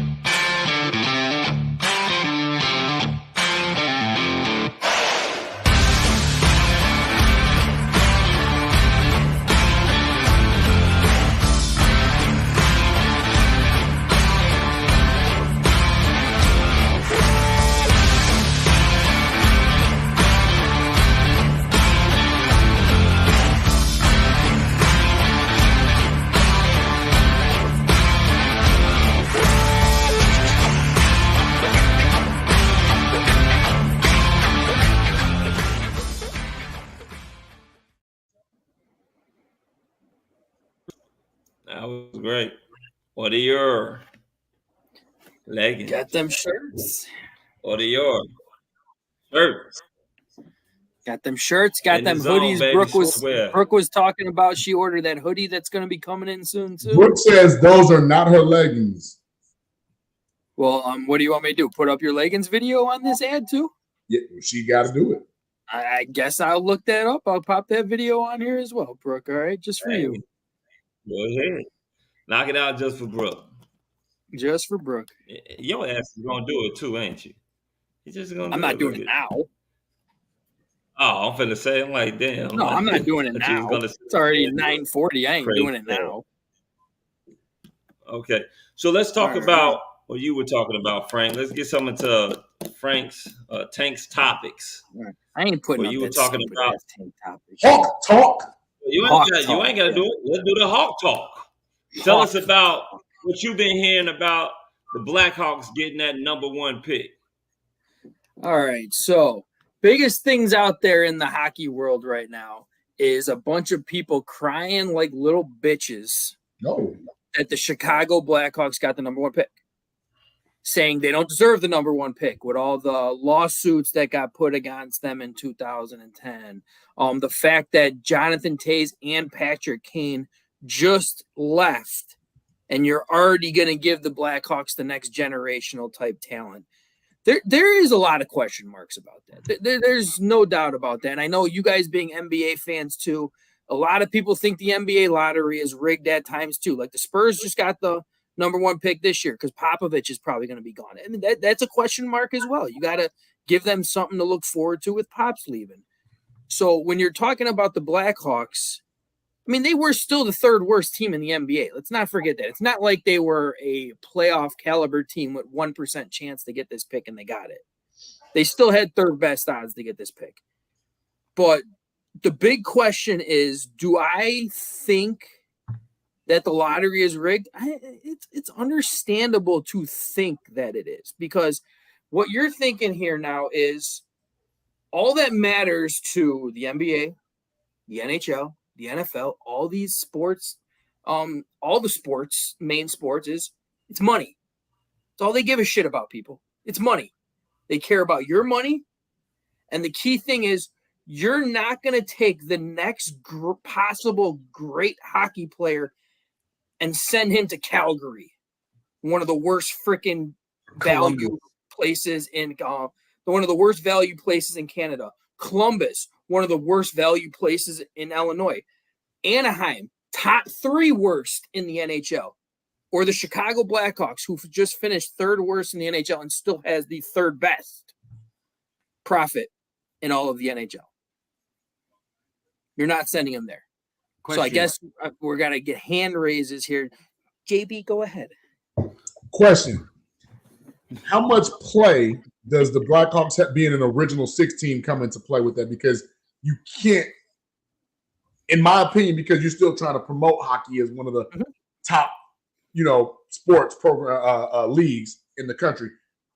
Is it profitable, mind you, to keep an original 6 team that far down in the basement?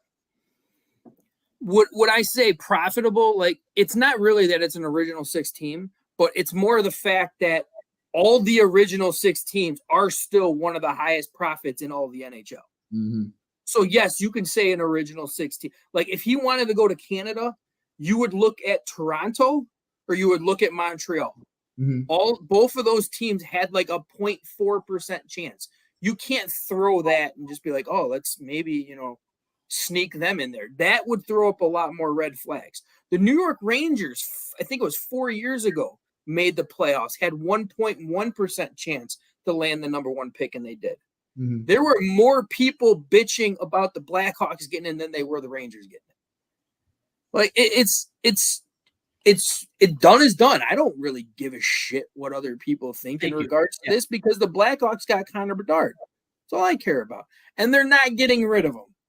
Before I go to that, let me get the next person in the room. Easy, hand raised. Go ahead. Thank you. About fucking time. No, that's kind of my point. Is like, yeah, you know what? Maybe it was rigged, right? Maybe it was rigged, but like, I don't care. Who cares? Like, we're getting an elite hockey player. Like, yeah, if other teams fans want to bitch about it, sure, go ahead. Doesn't change the fact that we're getting the next stud hockey player. Yeah. It doesn't change the fact that we're going to be a really good team again really soon. And I just, that's really all there is to it. Like as Blackhawks fans, if this shit was rigged, like, should we feel bad about it? I think the answer is absolutely not. Frank, right? can you put up Bullet's comment, please? Popular teams and winning teams make ratings go up and sell tickets. Nobody wants to watch small market. That 100% true. That's to my point. What I was saying. That is literally what it is. It's sure. Let's not pretend that like we still do need the small market teams though, because the Lakers or the Knicks, like they need teams like Memphis or New Orleans or Oklahoma City, San Antonio, right? To fill out their schedule and whatnot. But Sacramento. But at the same time, I think Bullets is right. Like we want good teams to be good. Yeah, like, if this was a really good player going number one overall, Anaheim would have won it. Columbus would have won it. Somebody else would have won it.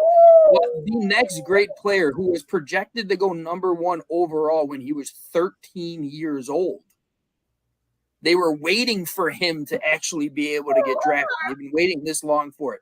You're not putting that on Columbus or freaking. Well, I was going to say, like, you can't do that with the Panthers, the Atlanta Thrashers. You can't even do it with the Detroit Red Wings, who had some success. Well, you can't do it with the Thrashers because they don't exist anymore. But I'm saying that they weren't at the lower tier to be. Yeah, no, exactly. They weren't. Detroit was still like a 3% chance to get it. Right. So Chicago was still an 8% chance, while Columbus was a 14 or 13% chance, and Anaheim was an 18% chance. It's not a huge difference to try to sneak in somebody who profits more money. I mean, Chicago Blackhawks are still the number one NHL team worldwide. No. Why would you not put the greatest player coming out of the draft on that team if you have the possibility? Coldest sweater I've seen since the Kraken, but I like Kraken sweater is pretty badass. I like the Kraken logo. Yeah, that Kraken sweater is. That Kraken sweater is. That Kraken is cracking. And one thing I'm going to bring up, not really Blackhawks related.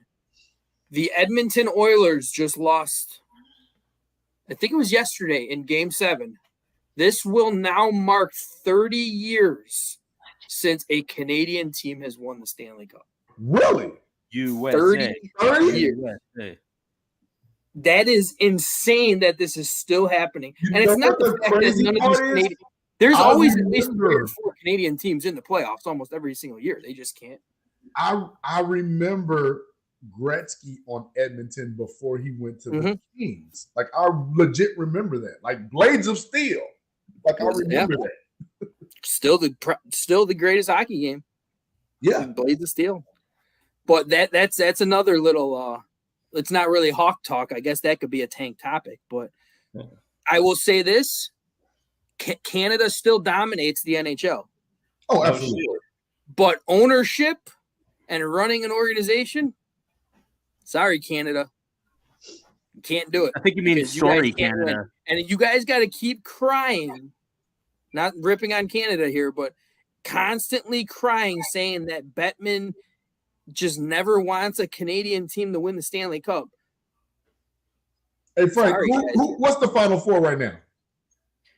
We got Vegas, Florida, Carolina, and then Vegas and Dallas. Yeah. So Dallas just knocked out your Seattle in Game 7 yesterday. Damn. So wait. Yeah. 3 expansion teams and 1. You feel me? It's very interesting how these expansion teams keep. Wait, who are the expansions out of the? Well, obviously, it's just Carolina and no, Carolina's not really an expansion. No, they were expansion. The Carolina. Oh, they were expansion, but that was like in the late 90s. That was a long time ago. Though. Right, but I'm saying that's like saying the Carolina Panthers in football. They still were an expansion. Vegas Golden Knights are only 5 years, while Seattle, this is their first year. Seattle's gone, but yes. I know they're gone, but regardless, like they got. I was rooting for them. Semifinals.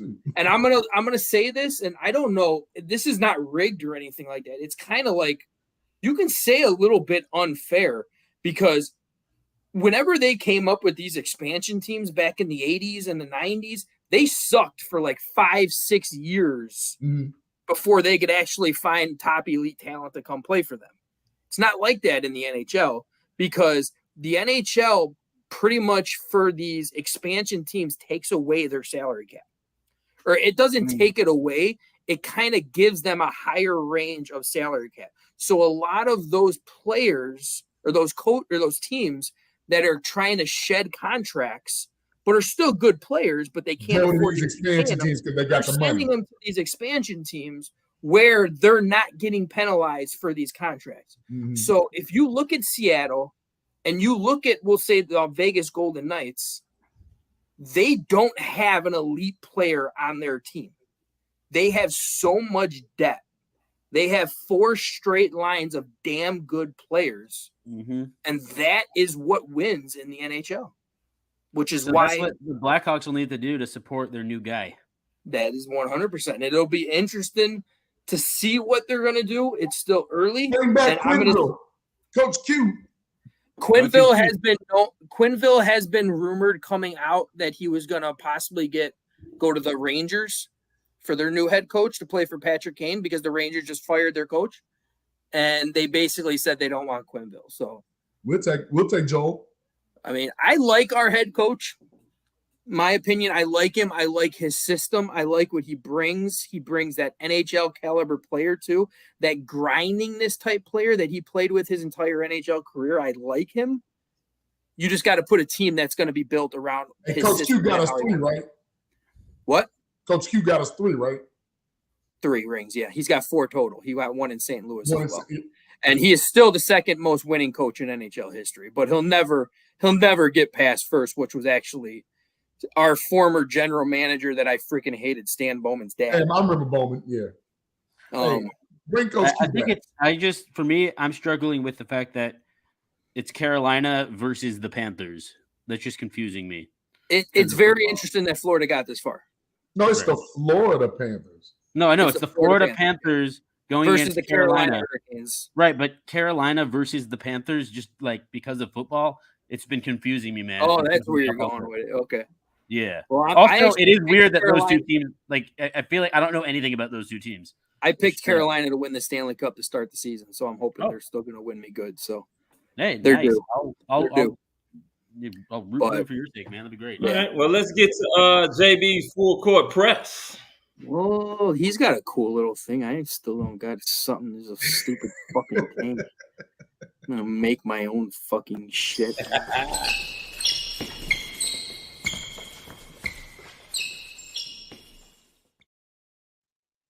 My full court press has absolutely nothing to do with actual basketball, but it has to do with parenting and mentorship. Ooh, I know where this is going. I wonder where this is going. Oh, no, ain't no wondering. I'd let the cat out the bag. Ja Morant is an idiot. He's a fucking idiot. Anidiot. Idiot. His father, T. Morant, is also an idiot. This is what happens, people, when you are friends with your children as opposed to being friendly with your children. In less than 2 months, he has been involved in 2 situations where guns have been prevalent. Why does Ja Morant want to be a gangster?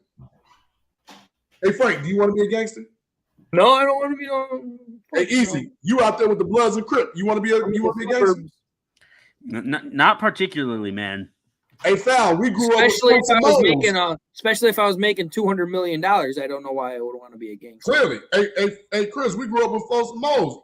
That life didn't live too well with us, did it? I mean, maybe I do it for the memes, but that's about it. So, and I'm glad you brought that up, Easy, because what I'm looking at now is an insecure young man who's more interested in Instagram likes than winning championships and making money. The lad just lost $40 million because he was not able to make one of the 3 All-NBA teams. $40 million. I don't know about where he come from for real, But I don't think I want to just give up $40 million for some Instagram likes. No. That's bad. That's bad policy. That's plaids and stripes. That don't mesh. So this goes out to everybody.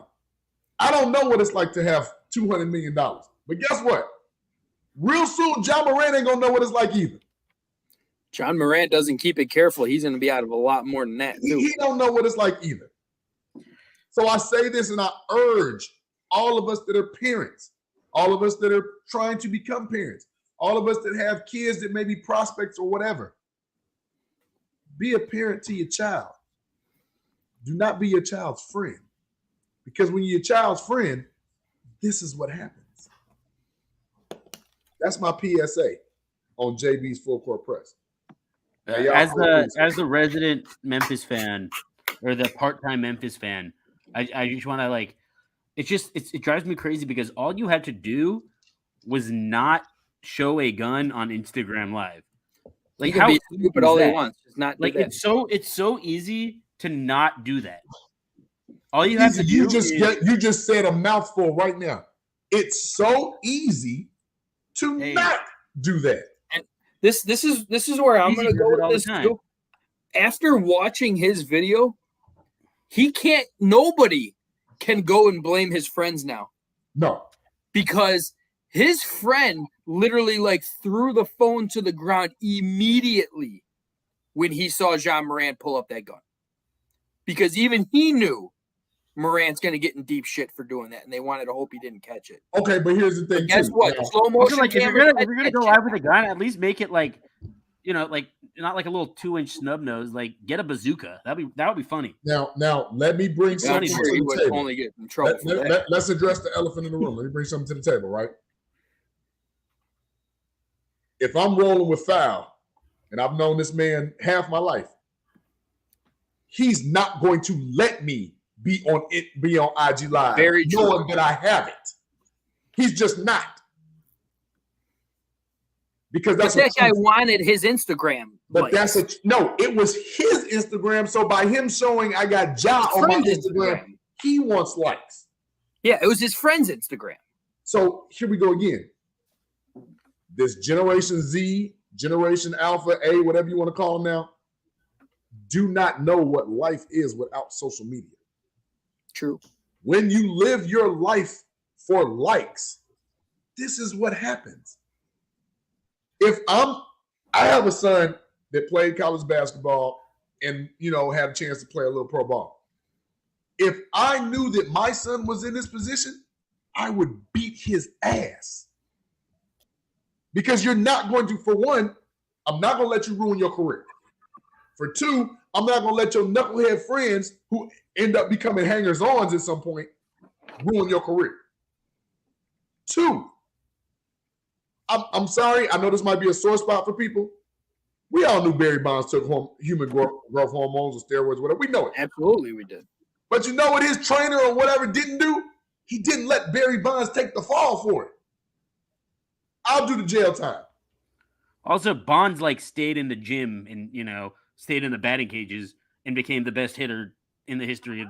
I look at it like this. Tell him, Grogu. Tell him, Grogu. We'll go back to Michael Vick. There's no way his cousin ain't supposed to take that rap. Michael Vick was never supposed to go to jail for some dogs where he wasn't even there. Okay. Never.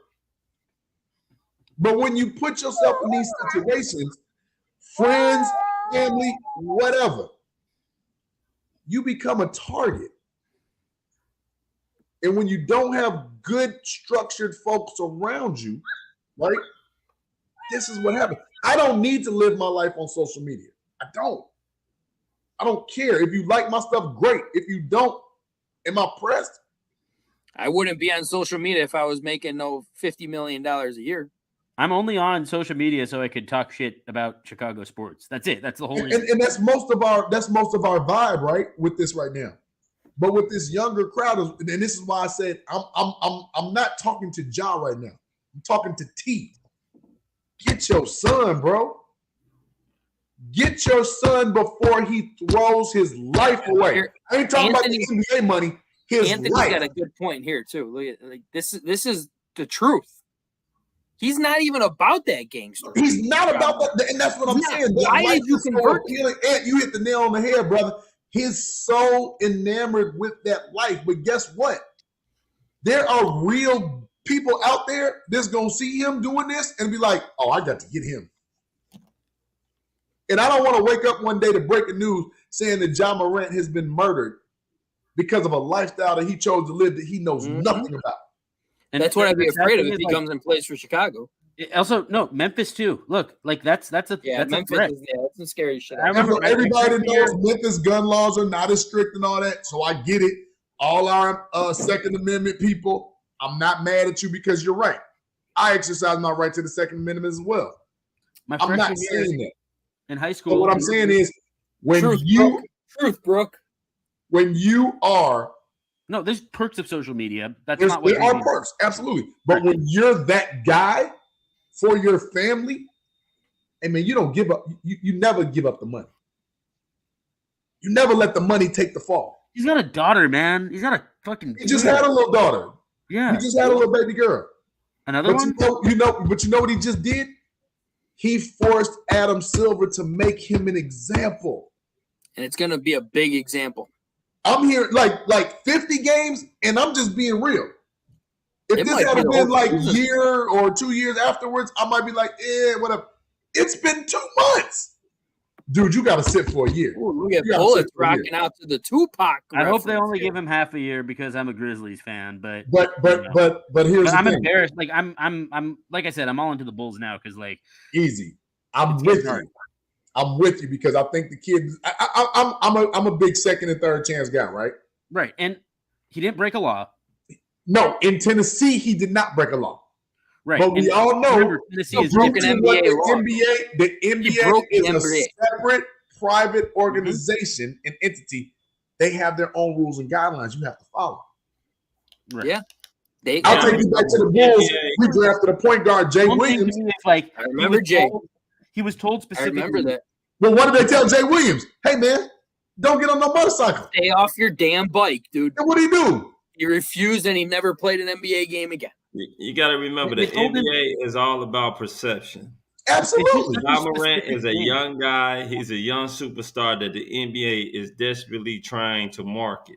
But they can't market him when he's sitting up there throwing up gang signs, beating on people, and sitting up there posing with fucking guns. So, yes, I think his dumb ass should sit for a year. Yes, at least, Chris, yes, his dumb ass should sit up there and do that because they're not going to constantly keep giving you chances. First of all, like you all said, or someone said in the chat, this is a guy that grew up going to Catholic schools, had both parents, all the good things that a lot of kids wish that they did have, but they didn't have. Maybe so this is what this guy grew up with. Why are you trying to act like it's like being a suburban kid? You want to be like the city kids that were gangsters and grew up with gangsters and had to be in gangs because there are certain neighborhoods that they lived in. They can't go to this school because certain rival gangs sit up there and they control this block and they control this school.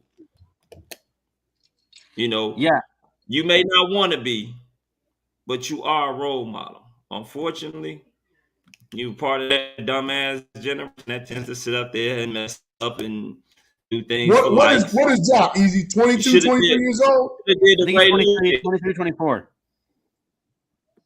You should have did the Ray Lewis. You should have gave a motherfucker a bag full of fucking money or a suitcase full of money. Tell him, get the fuck up out of my life.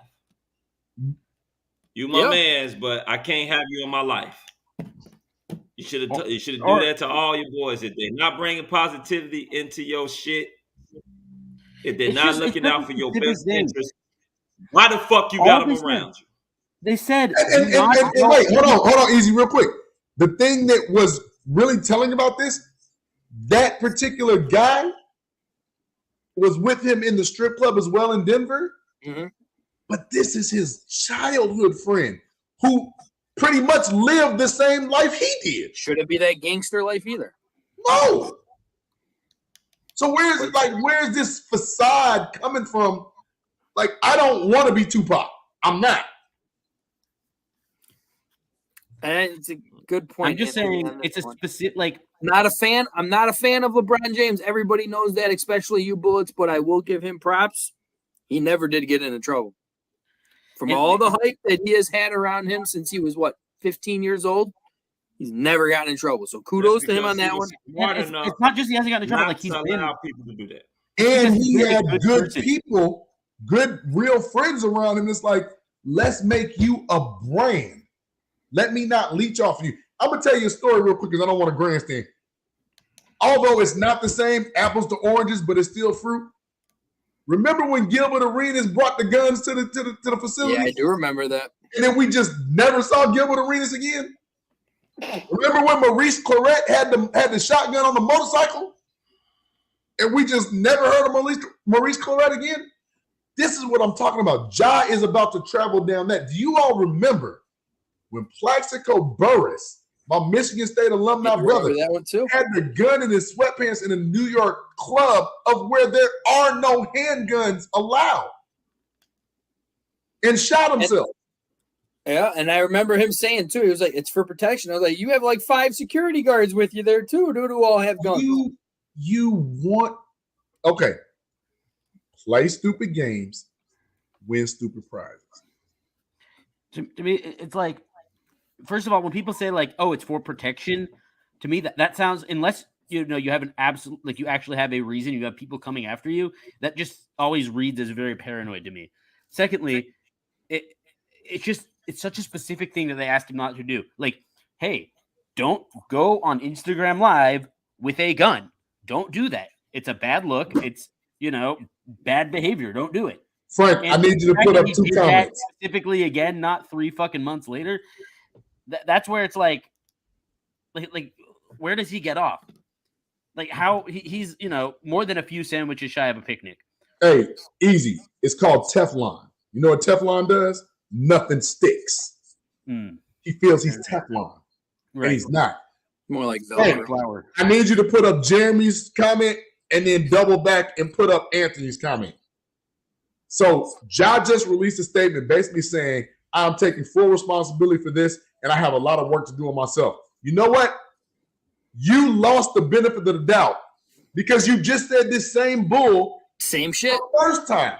Which you only said 8 games. I got to say something. Go ahead. This is unique to me. My I just graduated from Georgetown with my master's. Hey. Oh, thank you. Oh, you didn't say that, man. We Hoya Destroyer, love that. Oh yeah, represent. I do decent basketball teams, but my professor in my sports PR class, she actually works with Ja Morant's PR team. Really? And yes, which is very funny because of what's been going on. Mm-hmm. She's definitely got her hands full right now. I am just very curious. Like, yeah, Josh said, taking full responsibility. We can't give him the benefit of the doubt. Like, he lost the benefit of the doubt. What kind of pickle my professor is in, because like, there's nothing they can say. You never expect to run into something like this. Easy. If I'm her, I'm saying I can't handle this. I'm resigning. I imagine the way I understand it. I would. Save face now while you can. I also think being Ja Morant's representative, like it's a good way of making yourself more marketable in that field, because like you're constantly having to put out fires. But yeah, no, at this point it's getting pretty freaking stupid. It's getting pretty stupid. Well, here's let me expound upon that just a little bit. All right, John, you're gonna have the last word. No, I just wanted to put up, if he could put up, that. And that was in regards to what? The Plaxico Burress situation, right? Yeah. Ja is following this same script. Yeah. If worse. Yeah. He somebody, a real gangster, is gonna come and see him. And that's not what he wants. But that's my full court press. In closing, people, anytime you're sitting up there, you're a celebrity and you got something. You don't even have to be a celebrity. When you got something great going for yourself, keep people around you that's going to be positive. People that's going to sit up there and benefit you, not those that's going to get you in trouble or allow you to get yourself into trouble. Keep positive people around you. Those other people, unfortunately, it can be family members, it can be childhood friends. In life, sometimes we got to go a different path. So they don't destroy your life. Exactly. I see those Lakers are coming now, back. With that being said, let's go ahead and get some shout outs in. Easy. Go ahead and kick it off, my man. Like to shout out, my mom and all your moms. Mother's Day was just 2 days ago. Shout out all the moms out there. Y'all are the best people in the world. Good moms can't beat a good mom. And yes, happy Mother's Day, Miss Sandra. Of course, direct shout out to you and to my mom, Barbara Galb, who couldn't join the show tonight, but usually chimes in, and we'll probably check it out later. Shout out to the football and a little bit basketball and hockey, because they're making up for baseball, which sucks in Chicago right now. Shitty baseball in Chicago. Cubs, Sox, doesn't matter. Both shit. At least the Cubs are exciting, though. No, we've been. Aren't the White Sox 6 out of their last 9 or something like that? No, look. I don't know. They lost their last 3. I know that. No, I mean 6 out of their last 9. No, they ain't Cubs have losing been shit, man. Cubs have been absolute. Last 2. They won today. I also I want to answer Brooke's question. She asked me earlier, what all teams do I support? I am a Cubs fan in baseball. I am a Bears fan in football. I'm a Blackhawks fan in hockey. And in the NBA, I root for 2 teams, the Bulls and the Grizzlies. Yes, I know that's, very sacrilege to some people, but I think it's absolutely okay when both of those teams suck ass. And both of my teams suck ass. So I think it's fine. And that's because I lived in Memphis for so long that you just you can't not be a little bit of a Grizzlies fan after that. But I'm mainly a Bulls fan at this point. And in college, I root for SDSU and now Georgetown, because I went to SDSU and then Georgetown. That's not really a shout out. So I'll shout out the chat. It was very lively today. That was a lot of fun. A lot of fun. Brooke always talking shit. Yeah. Shout out to. Oh man, I hate going first because then I just forget so many things. That's why I like coming after you, because then I usually knock it out the park because you fuck up. But yeah, no, I guess I'll shout this out. Not to be too negative, but this is the time for this kind of thing. Friend of mine, his name's Yotam, recently got in a serious motorcycle accident and he lost his leg. And sorry to hear that. Yeah, it's just kind of a bummer. He's been, in the hospital, has to go through surgery and get all the prosthetics and whatnot. So, shout out to him. Hope he makes hope he recovers to the best of his abilities. And just hope he's okay. And yeah, shout out to you guys. I had a lot of fun as always hosting the show. Yes, sir. Who's next? Frank? All right, I'll hit it off. I'll give a shout out to Anthony Davis, who seems to be carrying his team back for the Lakers, who are only down by 3 points right now. Best player in the NBA? Yeah, when he's healthy. That's a big if, though. So shout out to all you guys. Always love being on here on Tuesday nights. Always enjoyable. Shout out to Terrence, who's behind the scenes lurking now, but it's okay. L for love, the lurker. Shout out to everyone on the chat. Chat was lit from start to finish. Brooke, look at this. I don't know too many people who talk as much shit as that girl does. Gotta love her, but hey, kudos to her. She was on start to finish, chatting the entire time. Took a little bit of break on the ride home, but shout out to the podcast mom, JB's mom. Happy Mother's Day. Happy Mother's Day to all the mothers out there, even though it's a little bit past, but that's okay. Jeremy, on fire from the get-go. Bullet showed up a little late. Always happy to have you on. Anthony Stewart, always on start to finish. Love having you on, man. Dark Spectre was on pretty much most of the entire podcast, too. Skylark. Yep. Skylark, happy to have you on. Berlissimo chimed in for a quick second until he saw Bullets' bullshit come up on the chat. So then he hopped off. What's up with you guys? You two always fighting or something? Damn. What did I miss? Anything good? You just wooed me right in the middle of my damn shout-outs. All right, I'm watching the. All right, that's all I got. All right, next. JB. Oh my God, Austin Reeves. Oh, sorry. I'm just really into this Denver Lakers game. Like it's a problem. But back to the shout outs, Frank. I think you hit everybody. Special shouts out to Brooke, Ant Stewart, Bullets. We got Skylark came back. We love when we see Skylark. Noah Gross came back. You know, we love when Noah jumps on. Hey, you know who we didn't see? And I'm a little concerned. We did a lot of Detroit talking. We didn't see Don Burr. Right, we actually. Yeah, where's Don Burr at? Like, where's like? Some of us game Detroit their props, and Don Burr doesn't even come on. He only comes on. Because he's Detroiting. Oh, you stop it. All right, Jeremy put on a very nice segment for next week. You know, Berlissimo and Bullets therapy section, and try to figure out why those two are always fighting. You know what? We're gonna have to get Berlissimo and Bullets on, like legit on the show. We do it.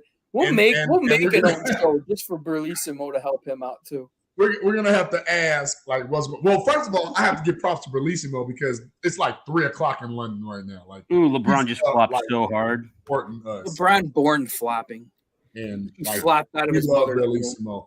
Jeremy was on fire. Like I said, my man Skylar came back. Dark Spectre, you already gave props to. Like, the chat was what we love to have, y'all. Like, this is what we want. We do this for you all. We had a new member, Dobbs. If I'm saying your name wrong, please correct me.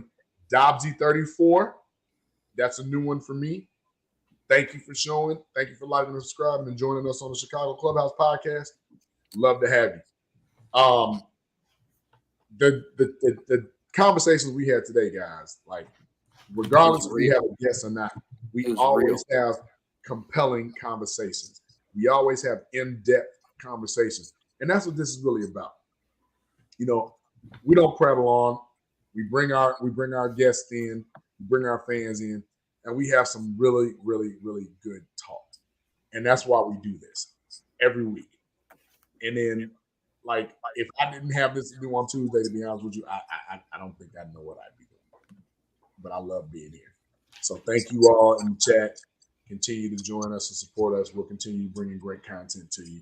And then finally, special shout out to my moms. If we only got one person watching, we know it's my mom. So that's all I got. That was JB. I want to give a shout out to everyone in the chat. Once again, thank you all for coming in and watching the Chicago Clubhouse podcast. Now, remember, everyone out there, to like and subscribe to the Chicago Clubhouse podcast. I want to give a shout out to you three brothers, JB, Frank the Tate, Easy, our boy T Nick, that's in the background lurking as usual. Shout out and happy belated Mother's Day to all the mothers out there. More importantly, happy belated Mother's Day to all the first-time mothers out there. Mm-hmm. There's a lot of first-time mothers out there. We want to give you a shout out. Welcome to having your first Mother's Day. Special shout out to my fiance. Happy Mother's Day. Happy belated Mother's Day to her. Happy Mother's Day to my mom, my sister, and all my loved ones and family members. Okay. Also want to give a shout out to, shout out to the kiddies. Shout out to my daughters. Their first time, I had them this weekend, first time in Chicago together. Oh, they came home? Hey! Yeah, so first time with them. Shout out to them. Shout out to my kiddies that's here. School is winding down, so I don't have to too much really get on them about curfew and being on their phone. Actually, I think two of them ain't even got their phones. So, shout out to matter of fact, ain't shit else to shout out to. just remember, people, to love one another out there. Please be careful, be safe. This world is crazy enough. And shit. That's it. Oh, also, shout out to my main man. The dude that you all can't see. We're still waiting for that jersey to get on.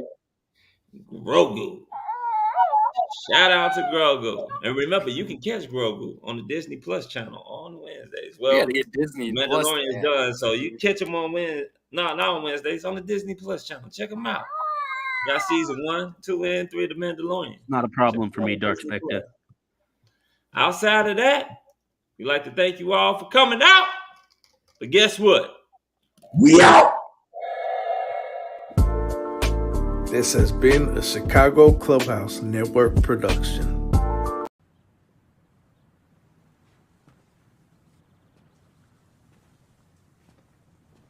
You're still here. It's over. Go home.